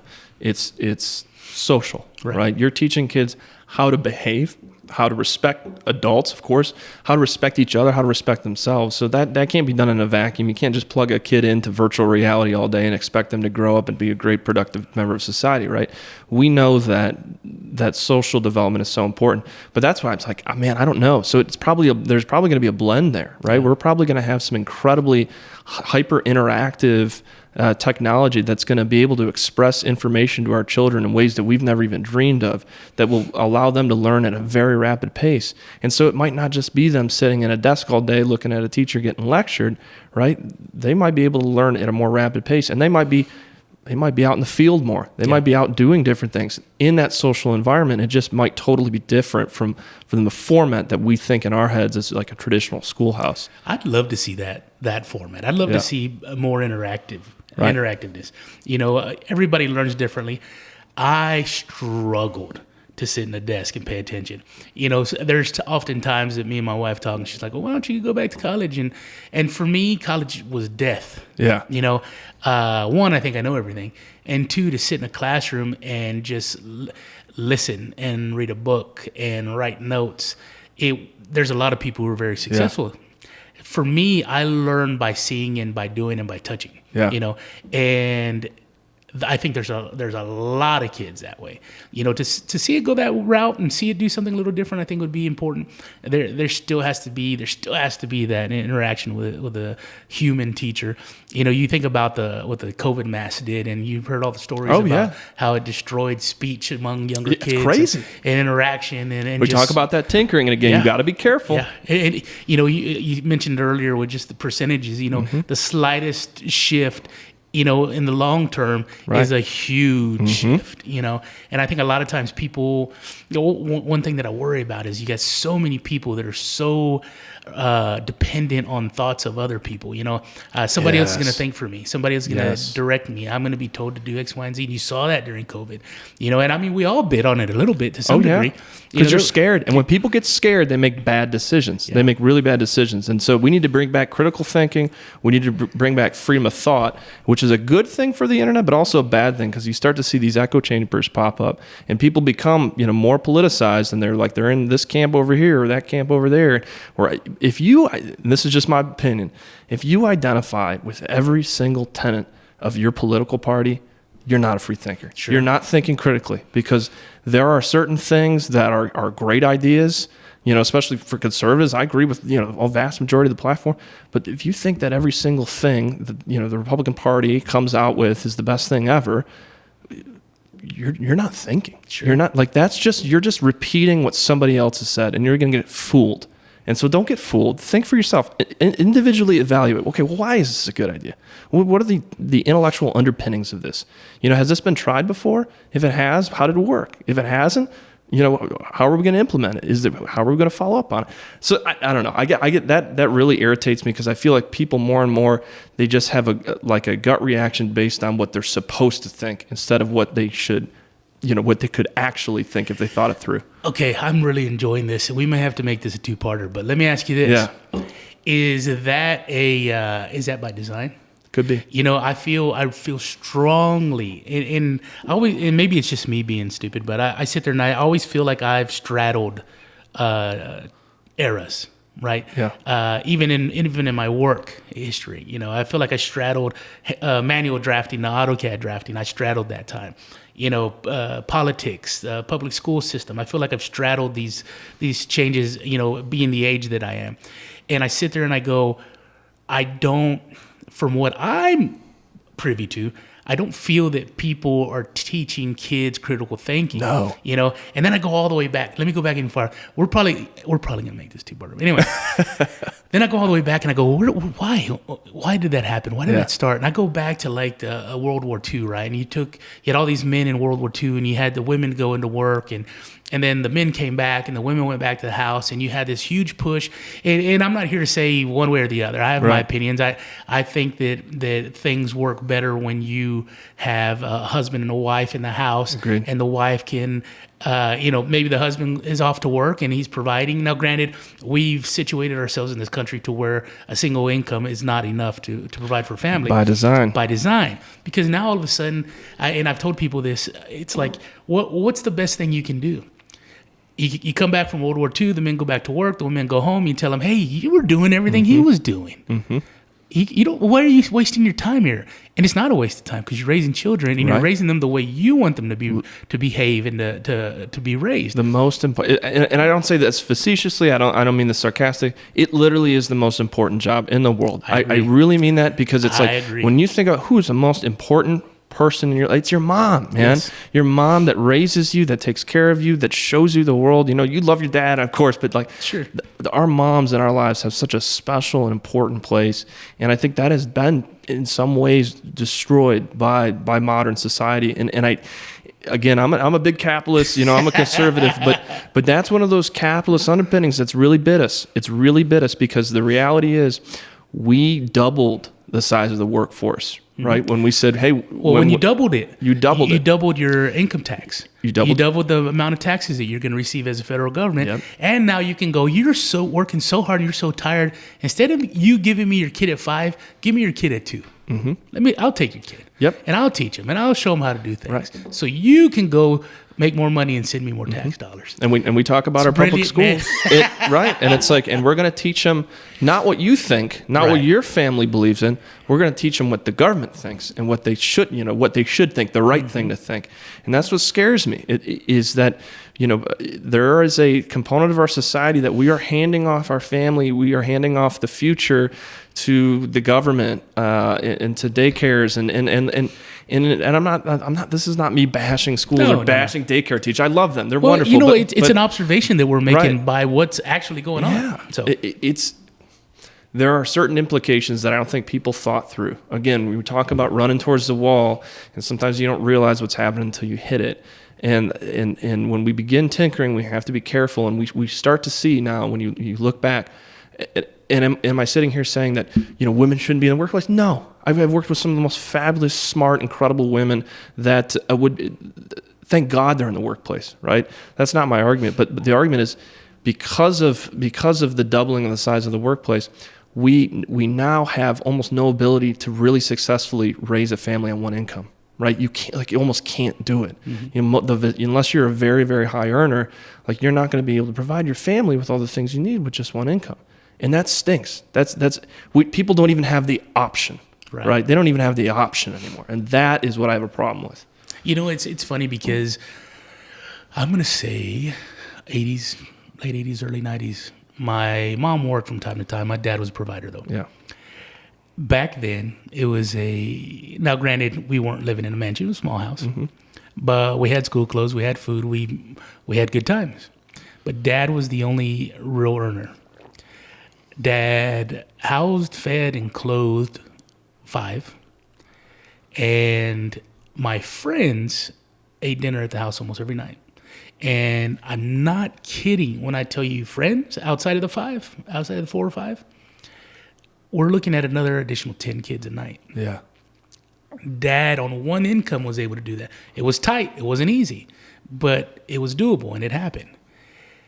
That would never happen today. No. Never. We are not built that way. You go to the grocery store, especially here in the most current. Yeah, good luck. You're going to spend $60 on 5 things. Easily. It's upside down and backwards. Price of beef is up, so that's good for our ranchers. It's good for good. But it is we've had massive inflation at the grocery store, and that's what, because you have to eat, right? You don't get a choice. Like you can a lot of other things you can cut out. Like maybe you don't go to the movies because the tickets are too expensive. Maybe you don't buy a new truck because they're all $70,000 now. But you have to go to the grocery store, you know what I mean? And it's crazy. And so we've seen some wage growth, but it's like you said, people getting a 1.5 or 2% cost of living increase. Meanwhile, inflation's like 15, 20% over the last couple of years. Those numbers don't add up. Right. It's funny because I got a young son, and we're getting 529 plans started for his college savings, and I'm thinking about it. I was like, man, if I go back and look at when I was born, which is 89, and you look at the price of college back then, it was nothing. It was nothing. And I was like, man, and my parents in 1989, if they started thinking about saving for college and they're like, oh, it'll probably be around that price. No, it's not $100 a semester anymore. Now you're looking $15,000, $20,000 a semester at public schools. Yeah. At public schools. I mean, so what is it going to be in 20 years from now? Is it going to be $100,000 a semester? It very well could be. And then we not to get into this portion of it, but you get out of college, you get a college degree, and where are you going to go work? Yeah. It's going to help you pay off that $60,000, $70,000.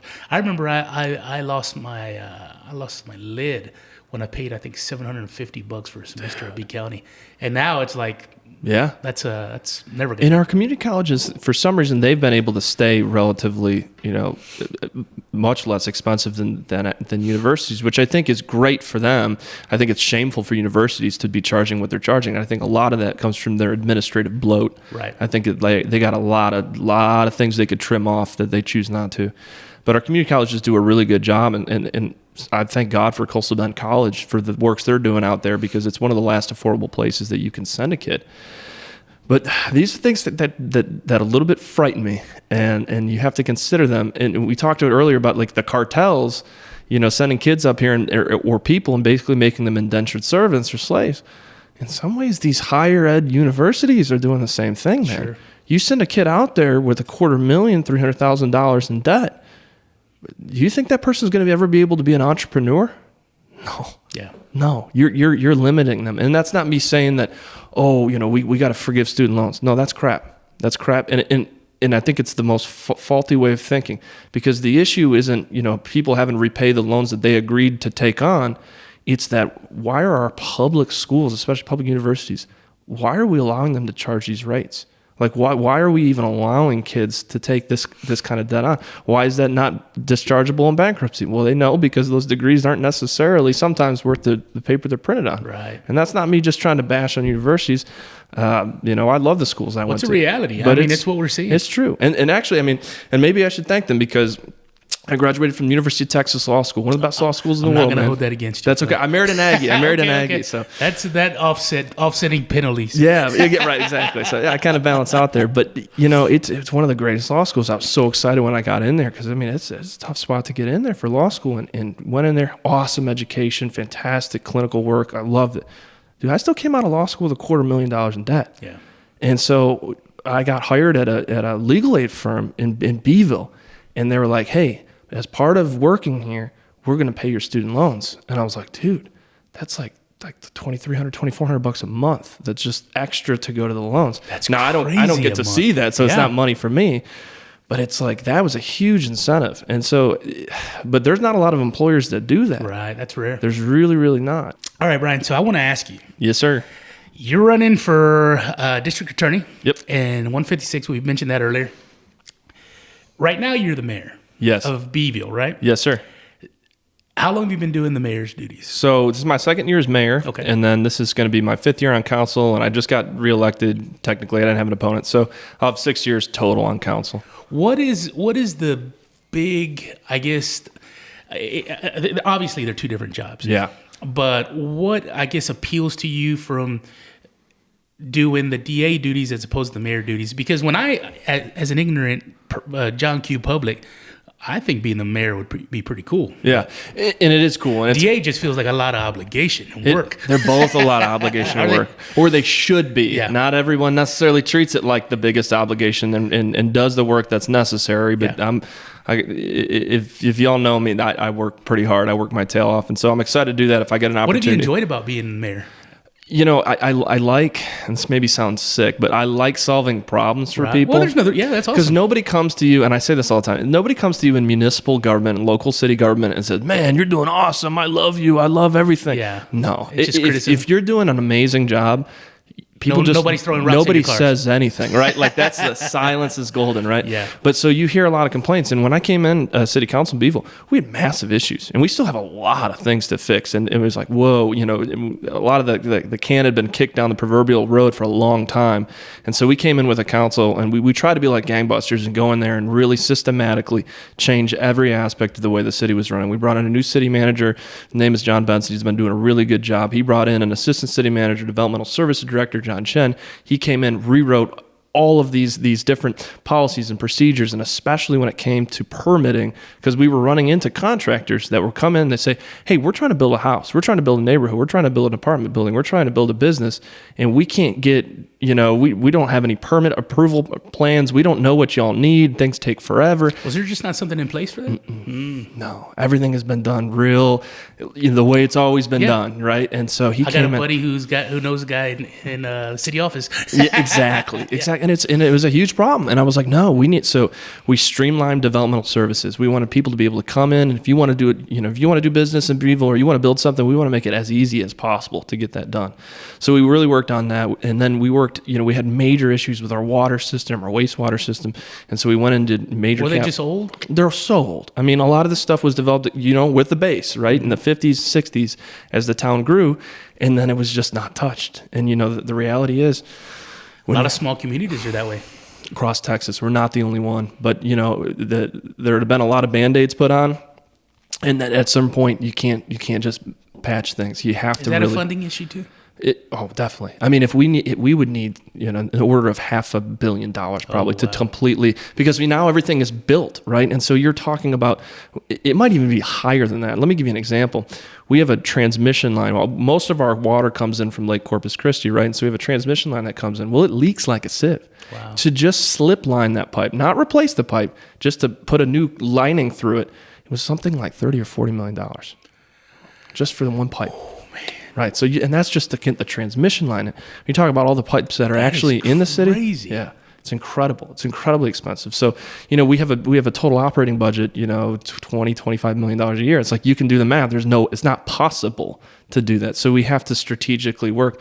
And that's where, going in, working with our congressman who's Cloud over there, working with our state senator, working with our state rep, that is key. So that's one of the reasons I was in Austin so much this last session is I got to advocate for the city. I got to make sure that these guys know if there's budget surplus available, I got to try to go and lock down some of that and get some of those funds redirected towards this. So we've got... That's scary because, if a community is going to grow, it needs that infrastructure. And, I'm thinking of the area, but is that the nearest water source? Lake Corpus Christi, like Choke Canyon's too far and there's nothing else? Yeah, and those kind of flow into each other, right? So it's like if you're drawing from one, you're drawing from the other. So that's our, we get about 80% of our water. Well, we drilled 5 wells over on Chase Field. And this is one of the first things when I came on council, there was this big delay in this well project and blah, blah, blah. And then I started reading some articles that just came out and, right around 2019, 2020 about something called PFOA or PFOS, which is these, I'm not even going to try to tell you what the chemical name is, but it's these substances that were used in firefighting foam on a lot of military bases, and it's called a forever chemical. It seeps into the water. Oh, so it's ruined those so wells. That's what that's what I was thinking. I was like, dude, this is a problem. And so, I went out there, I said, hey guys, I know we're working on this project. I know I just came on council, but we need a test for this. And so sure enough, they went out there and they found at the surface level, those chemicals are there. But they do seepage tests and they can tell how long is it going to take to actually get to the groundwater. And so our wells are very deep, between 500 and 800 feet beneath the surface there.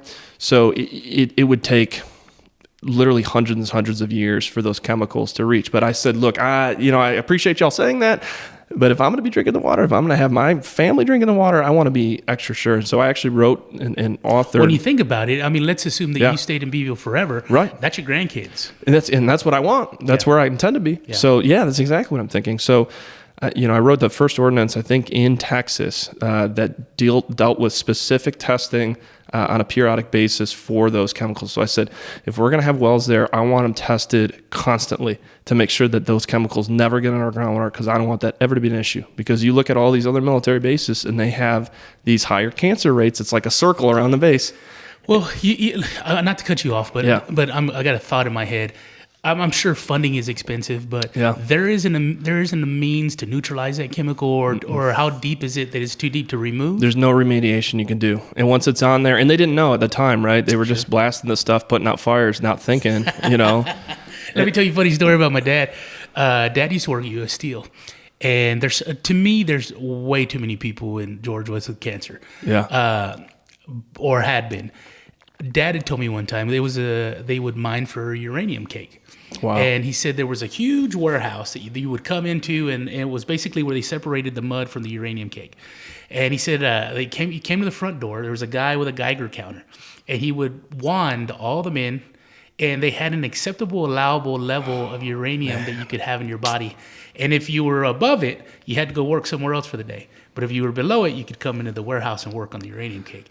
And that was forever. Dude, and how much would you need to be paid today to go do? You're like, hold on, you're telling me what? No, there's no way. But back then, that was the biggest job in town. You want to be able to support your family and whatnot. You do what you got, what you can. And then plus, I don't think that we were probably as exposed to that kind of information, and or they weren't exposed to that information as like we are today. We know now. So that's so as mayor, those are a lot of the things I'm working on, and it is a really cool job, and I've been very blessed to be in that position and do some of the things that I've been able to do to help the community.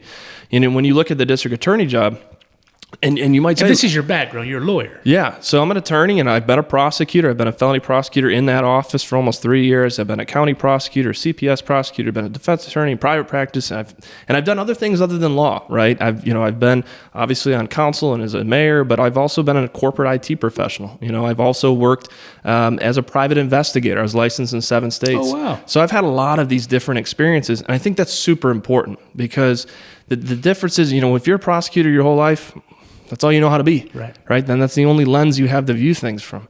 When you do all these other things and you bring all these other experiences to the table, well, that opens up what you're able to do in an office like the district attorney's office. And I think, and kind of what I've talked about previously is if you're just sitting there like, all right, we just need to focus on prosecuting that guy and then that lady and then that, you're losing so much. You're not seeing the bigger picture of justice and what you can do. What is your approach to something like that? I mean, I want to say the mayor job is probably a huge one, but what are some of the things, I guess, in your background that you think kind of, I always look back to the stuff I do and I go, when I work at the architectural firm, that allowed me to see multiple disciplines and that really helped me today. Is one of those jobs which one of those jobs do you think kind of benefits you and kind of is going to help you when you run in for this office if you win? Yeah. Outside of just being an attorney and a prosecutor, I'd say definitely working in IT is super, super helpful. Really? Oh, yeah. And then also, being on council, building the relationships that I've been able to build. Like, I didn't just have to get involved in the community just to run for this office. No, man. I've been involved in the community since day one, since I arrived in town. And so I've already built a lot of these partnerships that are going to help us, really blast off when I get in office. So, But if I had one word to describe, what I want to do or like the style or focus of what I want to do, it's holistic, right? Which means you're looking at the whole picture. You're not just looking at, hey, the only tool I have is a hammer, and so everybody's a nail, right? And that's how a lot of prosecutors' offices work. And don't get me wrong, if you're going to go build something, you better have a hammer when you walk in the door. You better have a hammer, but you better also have a ruler. You better have a pencil. You better have a tape measure. You better, and you have to bring the full complement there. And then, so that's what I want to do. That's the biggest difference I think between myself and my opponent is that when I come in there, I want to grow that office into an arm of justice, into something that is going to benefit the community, not just in the courtroom, right? Not just in the court, but in the streets. In people's homes. I want them to not only be safe, but to know that they have a district attorney in the district attorney's office who's working in a way to complement all of the other efforts that are going on to make South Texas a better place. Well, one thing that I think a lot of people who listen to this podcast that are not from those communities, I think a lot of things that they don't realize is when you talk about a district attorney that might be in a larger city, you do a job and these are faces you see only in the courtroom. Yeah. When you do these types of jobs or even the mayor job, these are folks that you see at the grocery store, you see them at the school line when you pick up your kids, you see them at the doctor's office, you see them at the pharmacy. These are people that you're accountable to because you see them every day. Yep. And that was one conversation I had with my wife. She grew up in San Antonio. I said, the difference between me and you is here you can go a long time without seeing somebody. Down south, they're probably friends with my sister, or they're probably friends. I'm going to see them at Lowe's or Super S back in the day, or HEB, and it's you're personally accountable. You're accountable, and you've got to look people in the face. You're gonna see them in the restaurant, and that's one thing that I think doing this type of job in a small community, it takes a special person, and I think it's always taken special people to do this job because of that aspect of it. You're not just the DA and they see you in the newspaper. You're the guy that comes to their church. Yep. And these are conversations that your job doesn't just stop at 5 when you leave the office. At all. You're going to have them all day, every day when they see you at the taqueria or wherever you're at. So. And I love having those conversations. I'm a pretty transparent person. I'm easy to get a hold of. I know there's a major difference, and my phone number, 361-360-1995. You can call me, and I'm not afraid to give out my number because I like talking to people. Sure. And I'm violating like the number one rule of like attorneys. It's like never give your clients your cell phone number. Of AT&T. Yeah. But it's like no. It's like the reality is if I'm really honest about being here to serve others, well, yeah, that means I'm going to have to be available to them. That means they have to actually talk to me. Has that been something that's been in you your whole life, or do you think it's something that you've developed as you become a father? No, it's been my whole life for sure. And I've always loved to talk to people. I've loved to get to know people. I like being around people. I guess they used to call it being a people person, but right. I really believe in that, because this isn't just words on a page. These aren't just, this isn't a game. Like these are real people with real lives, with families, with stories, with futures and pasts, and they're all children of Christ. And I believe that you have to want to engage with them. You have to love humanity. And that's where I want to approach prosecution from a position of joy and heart. And that doesn't mean that you're not strong. That doesn't mean that you're not doing everything you can to protect your community. But it means that you operate, under Christ's love, right? I really believe that's important. You've talked about you've mentioned your Christianity a few times. Is that your driving force among things? Is that kind of your compass? I think we all need something that tethers us to our origin and our core. Yeah. It's easy to lose yourself when you get into certain jobs, or it's easy to lose yourself when you move to larger communities. I will admit, leaving George West, I became somebody that after a while I was like, there's a City Gabe and there's a George West Gabe. Yeah. Is that what kind of keeps you grounded? Is that your center? Okay. And I will tell, as honest, as I can possibly be, I'm a failed, flawed, horrible Christian, right? I mean, and I think that if you're a real Christian, then sure. That is kind of what brings us there. I didn't become a Christian because I was a perfect person, because I didn't need help, because I didn't need salvation, because I didn't need Christ's mercy. That's exactly why I became a Christian, because I need it, because we're sinners. And I know that I'm not special. And I think especially when you're in the district attorney's office, because that's an office with a lot of power. And if you don't really have anything above you, or you don't really believe that you're under someone's greater authority, I think that's dangerous. Yeah. I think it's really super dangerous. So yeah, that centers me. I see you've got the Fisher of Men bracelet on. Yeah, it was my dad's. I tell everybody, awesome. My wife says, you need to go to an Axe retreat if you're going to wear that. Yeah. And I say, well, it was Dad's, so I'm going to wear it for a while, and I probably will eventually need to go. But, it's funny because I've had this conversation with other people where I feel like growing up, we had a Christian base to grow up to. Mm-hmm.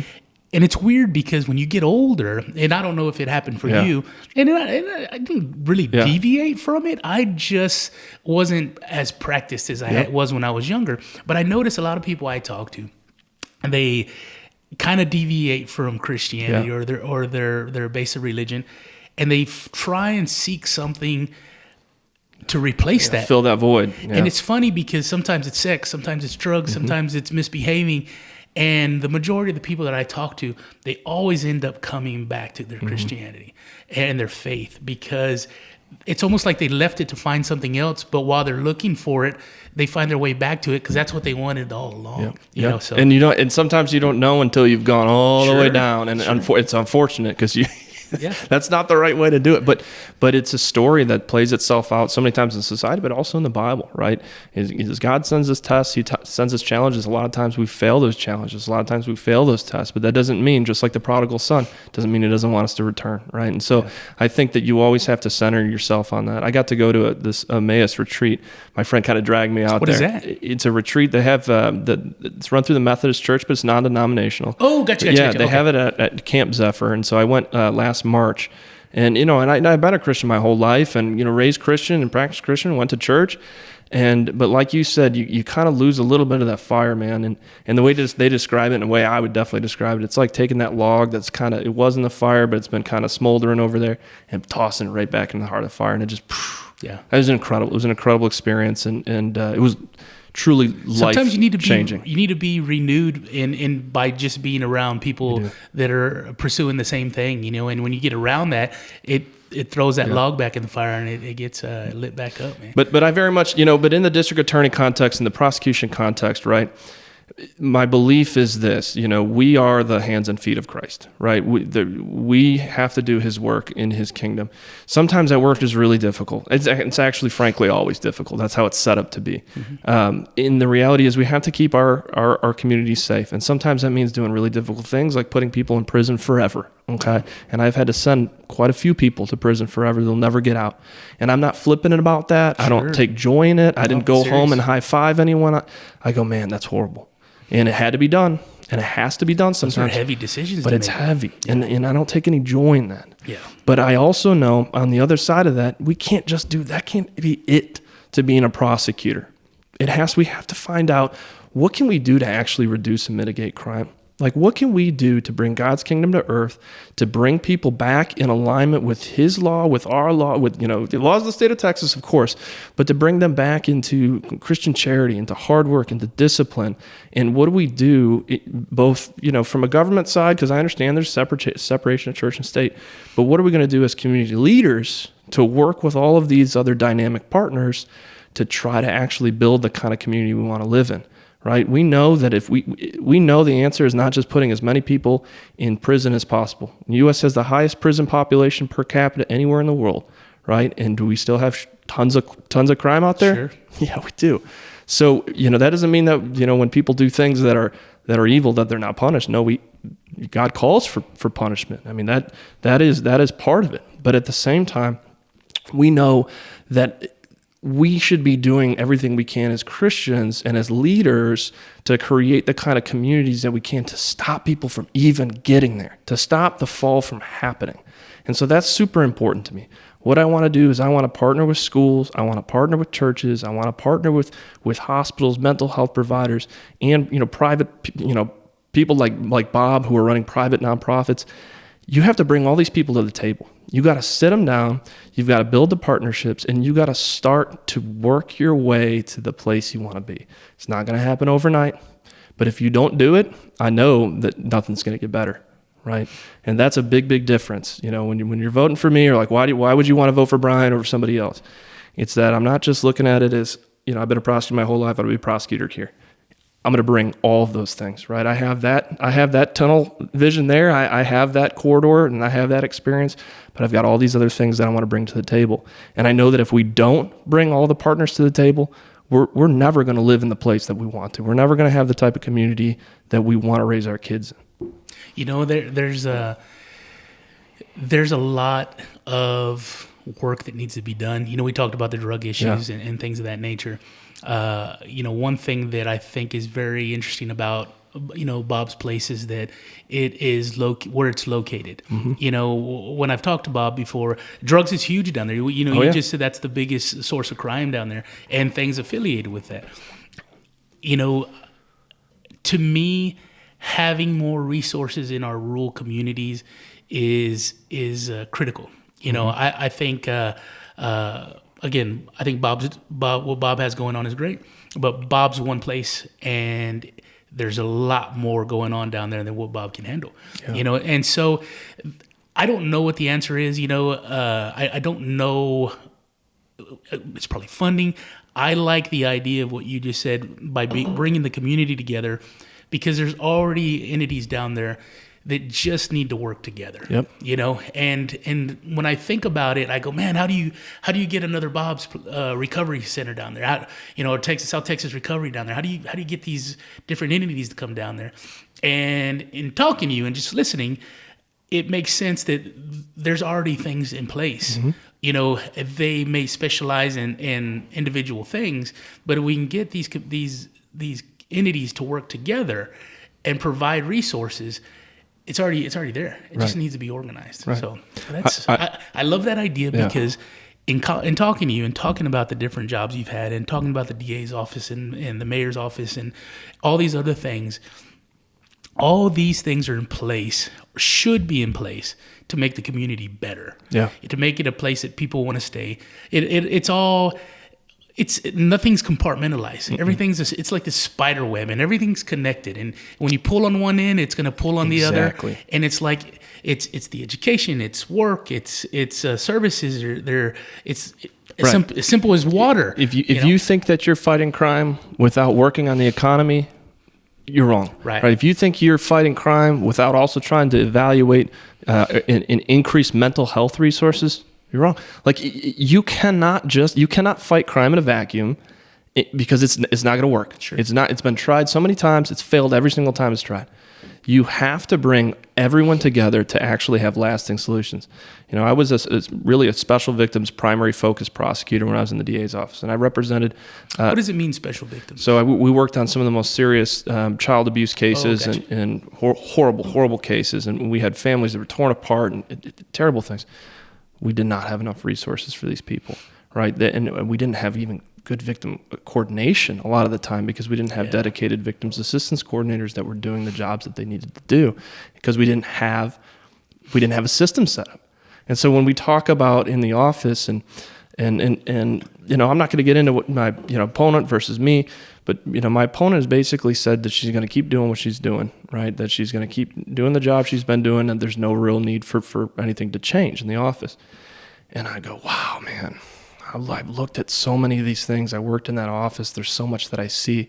There's so much room for not just improvement, but there are critical things that have to be fixed. What kind of things do you, if you're in office, what kind of things would you do that you think would make things better? So day one, we're going to institute proper victims assistance coordination. So if you're the victim, what is that exactly? If you're a victim of a crime, let's say something happens to you or a member of your family, right? Or God forbid, one of your children.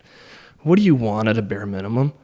You want to be heard. You want them to come take the report. You want them to do an investigation, right? You want it to be turned in a timely fashion, and you want to know about it. You want to say, hey, we're investigating. Hey, that case got to the DA's office. Hey, it's going to be presented to the grand jury. Hey, it's through the process. Hey, here's the court date. If there's a plea bargain agreement, because about 95 to 97% of cases plead out.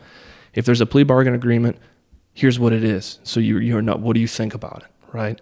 And you want to be in touch. What does that look like? I say that because I'm kind of associating with my work, right? Yeah. A lot of times, when we have meetings, we talk about doing things and I like to go, before I leave the meeting, I like to know when something's going to happen, who's going to do it, and what is the process to that? Because a lot of people just say, hey, wouldn't this be great? Yeah. The ideas are great, but if you gotta work the process. And in fact, I had an old roommate that I lived with, and he was from Germany. He was from Stuttgart, and he worked for Porsche.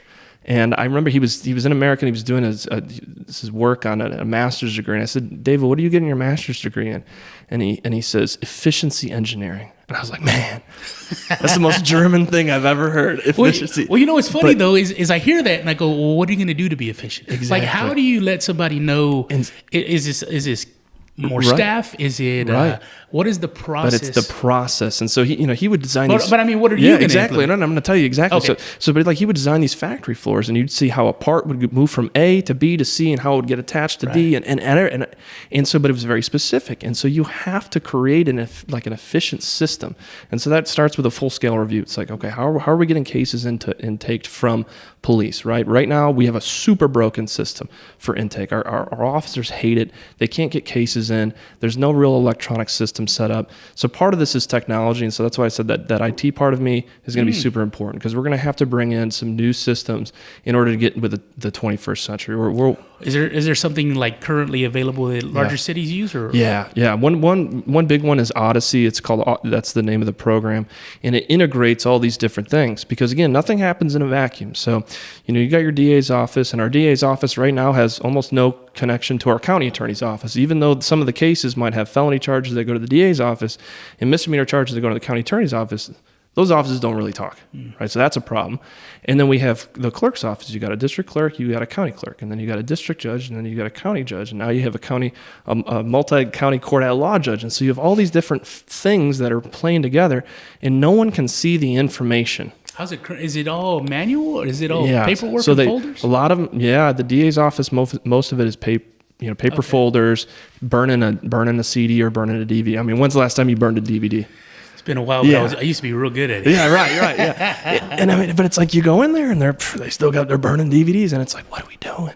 Like, no one's burned a DVD in 10 years. Why are we doing this in the DA's office? But none of these organizations and entities can see the information. So how long does something like that take to get people up to speed? Because when I hear that, my mind initially goes, I love that idea. Yeah.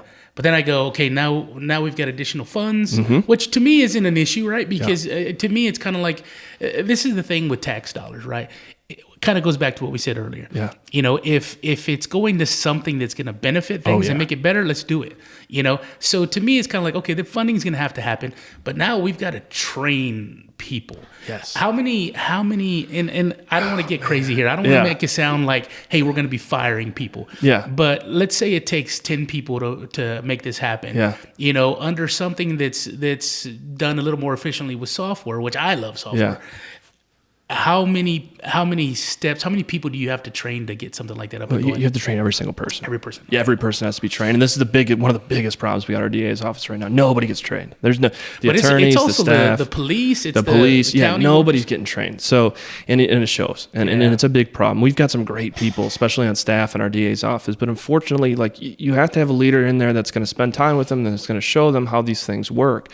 And the same with law enforcement. You know, when I was I was a defense attorney at the time, I remember we had a prayer day at the Jet, and we were down there, and I was with one of my coworkers, Neil, who was another defense attorney, and the sheriff came over, and he said, hey, guys, you know, you've been having these cases in court and winning these suppression hearings and search and seizure, and would you all ever consider coming in and talking to our deputies about best practices? And I thought, wow, like, one, what a cool sheriff, because he's going to like the other team to ask for help because he just wants to make his guys the best that they possibly can be. But then two, I was like, dude, that's what the DA's office is supposed to do. Yeah. But they don't. And so it's like, not only are you not training your own employees, but like, you're supposed to be the experts on law and policy, procedure, search and seizure, all these things. And it's like, you're in a position where you can help your law enforcement officers get so much better at it, but they don't. And it needs to happen. And it's going to, I mean, quite frankly, if I get in there, that is absolutely going to happen. It's nice to see people think that way because, you know, I'll go back to kind of what I do. I remember at one point, we're on the design side of construction, and then I worked at this one firm, and we would bring contractors in. Yeah. And we'd sit them down and go, hey, here's a project that we worked on with you. And it was so funny because initially it was kind of like, take a look at these and tell us what we can do to make it easier on you in the field. Yeah. You know, because we might design something one way, but you're going to install it a different way. Mm-hmm. Tell us what you're doing, and then we'll just start designing it that way. And it was so funny to watch a contractor look at us and go, really? You want to know my opinion? Yeah. Because there was always this disconnect between the design side and the construction side that the construction side said, oh, they're just a bunch of paper pushers. Right. They're idiots. You know, we're the one doing the work. Right. And on our side, it's like, they don't know what they're doing. We've studied all this stuff, and we read all the code books, and we know what's going on. But to actually be able to get those two sides to talk and actually go, this is why I'm doing this is why I'm doing that. And now together, we were doing a better job together. Exactly. You know, so I think that's very interesting. It's part of that holistic approach, right? It's, you know, it's not only we're gonna get all these other entities together as far as, you know, working on criminal defendants to prevent them from being criminal defendants, right? That's super important. But then it's like on the justice side, we've got to get all those working partners coordinating with each other and building together so that we have an efficient, effective system. I think people would be honestly utterly shocked if they saw how inefficient a lot of the criminal justice system was, especially, you know, interplay between police and DA's offices and in the court system. Because I think a lot of people, you know, you watch CSI and you're like, oh, they can do all this stuff and all these systems and everything's got to. No, nothing talks to each other. Like rural communities are notorious. It's bad. I mean, when you think about the terrible thing that happened to Uvalde, yeah, and it was so. One thing that blew my mind. There was so much to blow my mind, but one thing that blew my mind was the only radios that worked inside the school were bore tags. Yeah, and it's like, okay, you have DPS, you have city, you have sheriffs, you have whoever else showed up, and the only radios that worked were the border patrols. Mm-hmm. Scary. And it's scary because, like I told you earlier, I love the community I came from. Mm-hmm. I want the best for that area. And then when I sit there and I go, Uvalde is way bigger than George West. Yeah. What do we have? Yeah. Well, what we have is, you know, and the reality is what we have is it's always been done this way. Yeah. You know, and that's where and there's a lot to be said about, you know, if you've got, you know, good policies, good traditions, and like, yeah, I mean, you're not going to change something just to change it, but at a certain level, like, there are things that just do not work. Like, we have to do better. And I think people get away with kind of sometimes doing mediocre jobs in small towns because A, people they don't know any different, and B, there's no one to challenge it, right?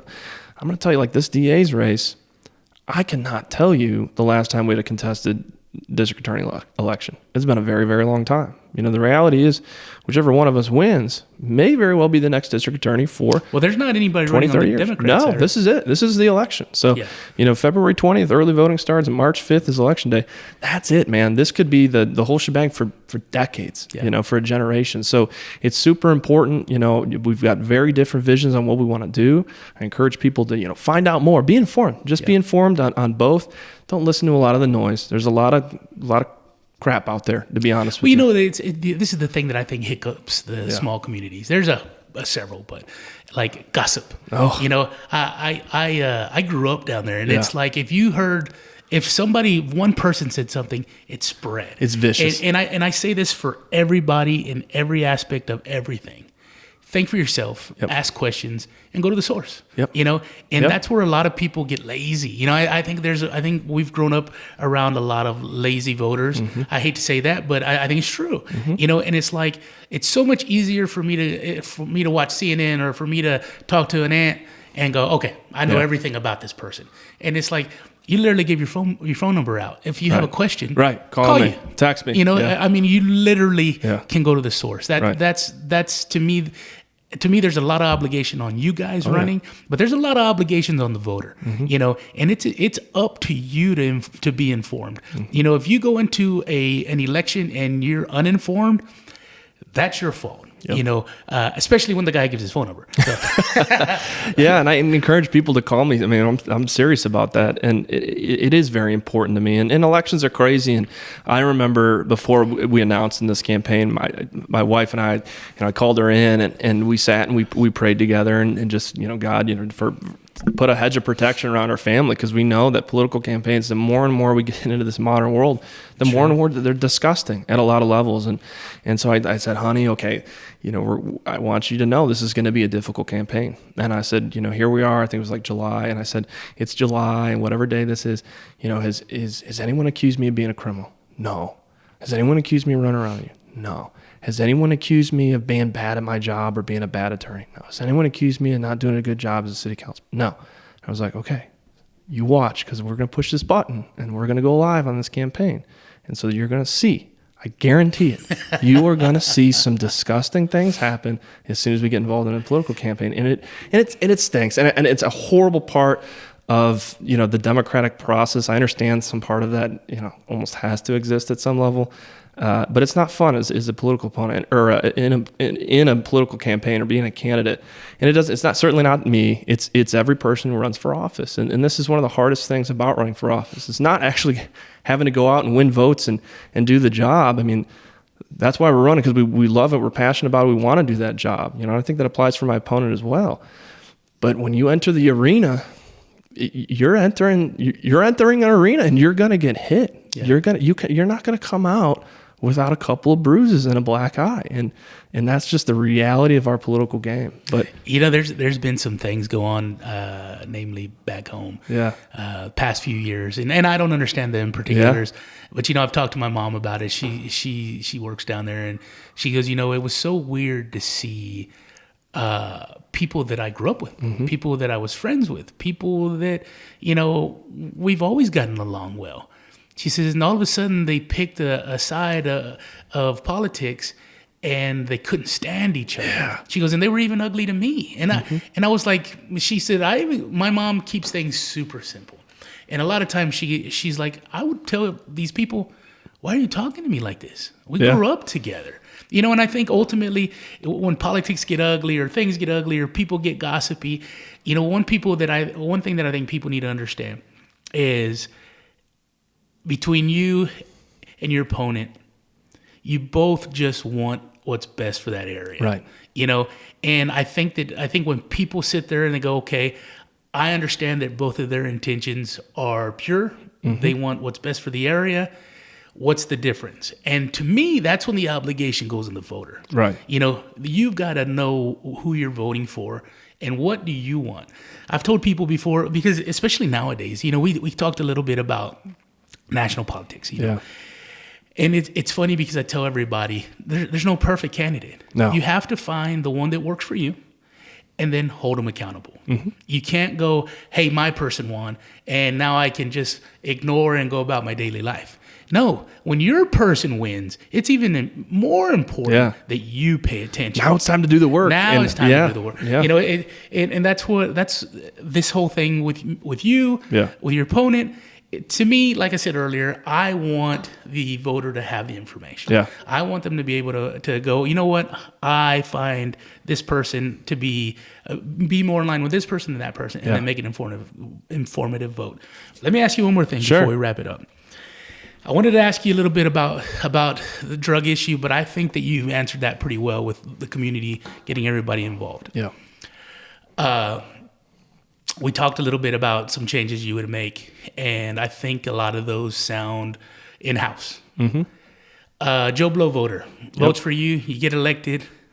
What is gonna be the impact that you're gonna show up? What impact are you gonna have on them directly? What is the first thing they're gonna see, or will they even see anything right away? You know, maybe there's a lot of in-house things you want to take care of, but as a voter, when I vote for you and I say, hey, this is my guy, I'm gonna go vote.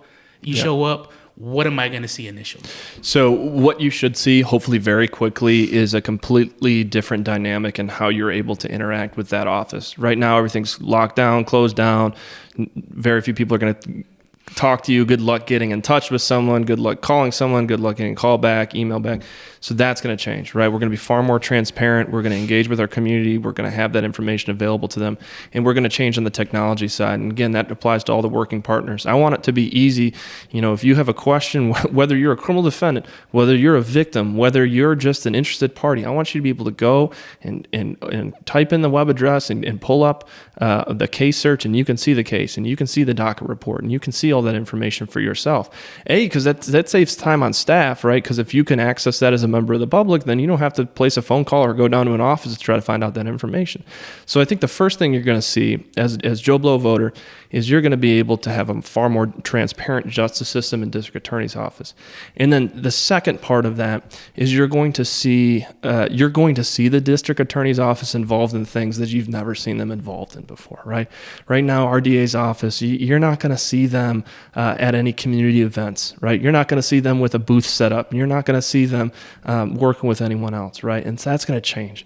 We're going to make sure we're sitting right there alongside our community partners, interacting with our community, and again, building those relationships. So I want to have personal relationships with counselors, with therapists. I want to have personal relationships with the Child Advocacy Center. I want to have personal relationships with our churches, with our pastors, with the people who are running our Alcoholics Anonymous, with the people that are running our Narcotics Anonymous group, with the people that are doing our halfway houses, with our probation officers.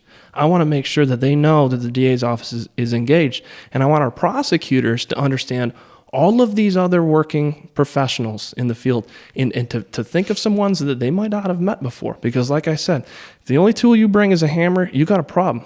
Now, you always have to bring your hammer, but you better start adding some other tools to the toolbox. So that's what people are going to see.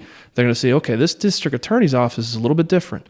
You know, they're really working to prevent crime from happening in the first place, not just reacting after the fact. Brian, I wish you luck. Thank you. I think that area is going to benefit. You know, I think, like I said, I love it down there. Yeah. That's where I grew up. That's where my heart is. You know, there's a lot of folks that need to know what's available to them. They need to be able to access that. I think the technology part is pretty exciting. We just have to be very careful too. There's a lot of old folks down there. You know, I think a lot about, you know, when I hear you talking about the technology side, I love it because that's where it needs to go. You know, but then I also think about the older folks that aren't going to touch the computer. Yeah, you know? Absolutely. But I think a lot of times, you know, being exposed to the community, you know, we talked about the gentleman earlier that had no clue about the visa. Yep. You know, there's so much that I think people that aren't exposed to things don't even realize exist. You know, it's a far off concept to them. You know, so to bring things to the community and get closer to folks, I think is only going to benefit the area. And we're going to reach people at every level. And that's why I say, you know, you want to pick up the phone, call me 361-360-1995, email me bw@attorney.republican. I will respond. You know, I love to speak with people. I'd love to get a cup of coffee. If you have questions about me, the reality is I would love to buy a cup of coffee and talk to you about it. If you're considering voting for my opponent and you want to know more about me, give me a chance to convince you, because I think there's some really exciting things that we can do, but it's going to take the whole community. It's not just me. I can't do it alone, but I know I already have such a great team in Beeville and in across South Texas, and there's so much we can do in those 3 counties that we get one shot at this, and we can't waste that opportunity. We got to do the right work. We got to do it at the right time. We got to do it in the right way. So that's what I'm about. Tell everybody one more time when the election is, or early voting and regular. So February 20th begins early voting, and we got almost 2 weeks of early voting, and then March 5th is election day. Please go vote early. I know a lot of people like to wait for election day, but the reality is something can happen. Your car can break down. You could have a family emergency. You could get sick. Just go vote early and get it out the way, and bring a friend. If you vote early, where do you typically get to vote? So each place has they'll designate an area. Typically in B County, the Elections Administration Office next to the courthouses is where they vote. And then Live Oak County, I'm not sure where they're going to designate this year. But we'll find that online? We'll get that information out. Certainly check the Facebook pages, and we'll make sure that information is readily available. And then the day of election, they've got to vote at a certain location, right? Yeah, so then you'll have to check, because there's many different polling places. So depending on your precinct, although I will say in B County we have countywide voting, so you can go pretty much anywhere and cast your ballot. But double check that, make sure that you Live can. Oak that way or no? I'm not sure. Okay. I'm not sure. It might be, but I don't want to give bad information. So just check. And McMullen probably just has one place in general. Yeah, McMullen. I think y'all know where to go, right? Y'all know where to go. There's one spot probably. Yeah, absolutely. Okay. So no, we try to make voting as easy as possible. We've got some great, election. We got a great election administrator in B County, and we've got great folks in Live Oak County, McMullen County, helping people. So again, if you have any questions, reach out to me. I'm more than happy to answer it. And man, I appreciate your time. Man, I appreciate you. I've had a good conversation, and apologize that we didn't get into the meat and potatoes right away, but I think there's a lot that needs to be talked about in general. I think when it comes to the state of the state of the country, there's a lot of conversation that needs to be had, because I think that we're at a point in our society where we're going to have to get more involved than just leaving it up to our elected officials. Yes. I think there's accountability that we need to hold them to, and I think that there's a lot more education that we need to do on our end. Yeah. I tell everybody, knowledge is a vein of gold. Yep. You can't go to one source and find out everything you need. You need to go through multiple sources and follow that common thread and educate yourself. So agree completely. Good luck, man. All right. I wish you luck. Thank you, brother. Nice meeting you, and thanks for 2 hours, man. Oh, it was great, man. It was wonderful. Thanks everybody for listening. Thanks for listening to the Gabe Molina Podcast.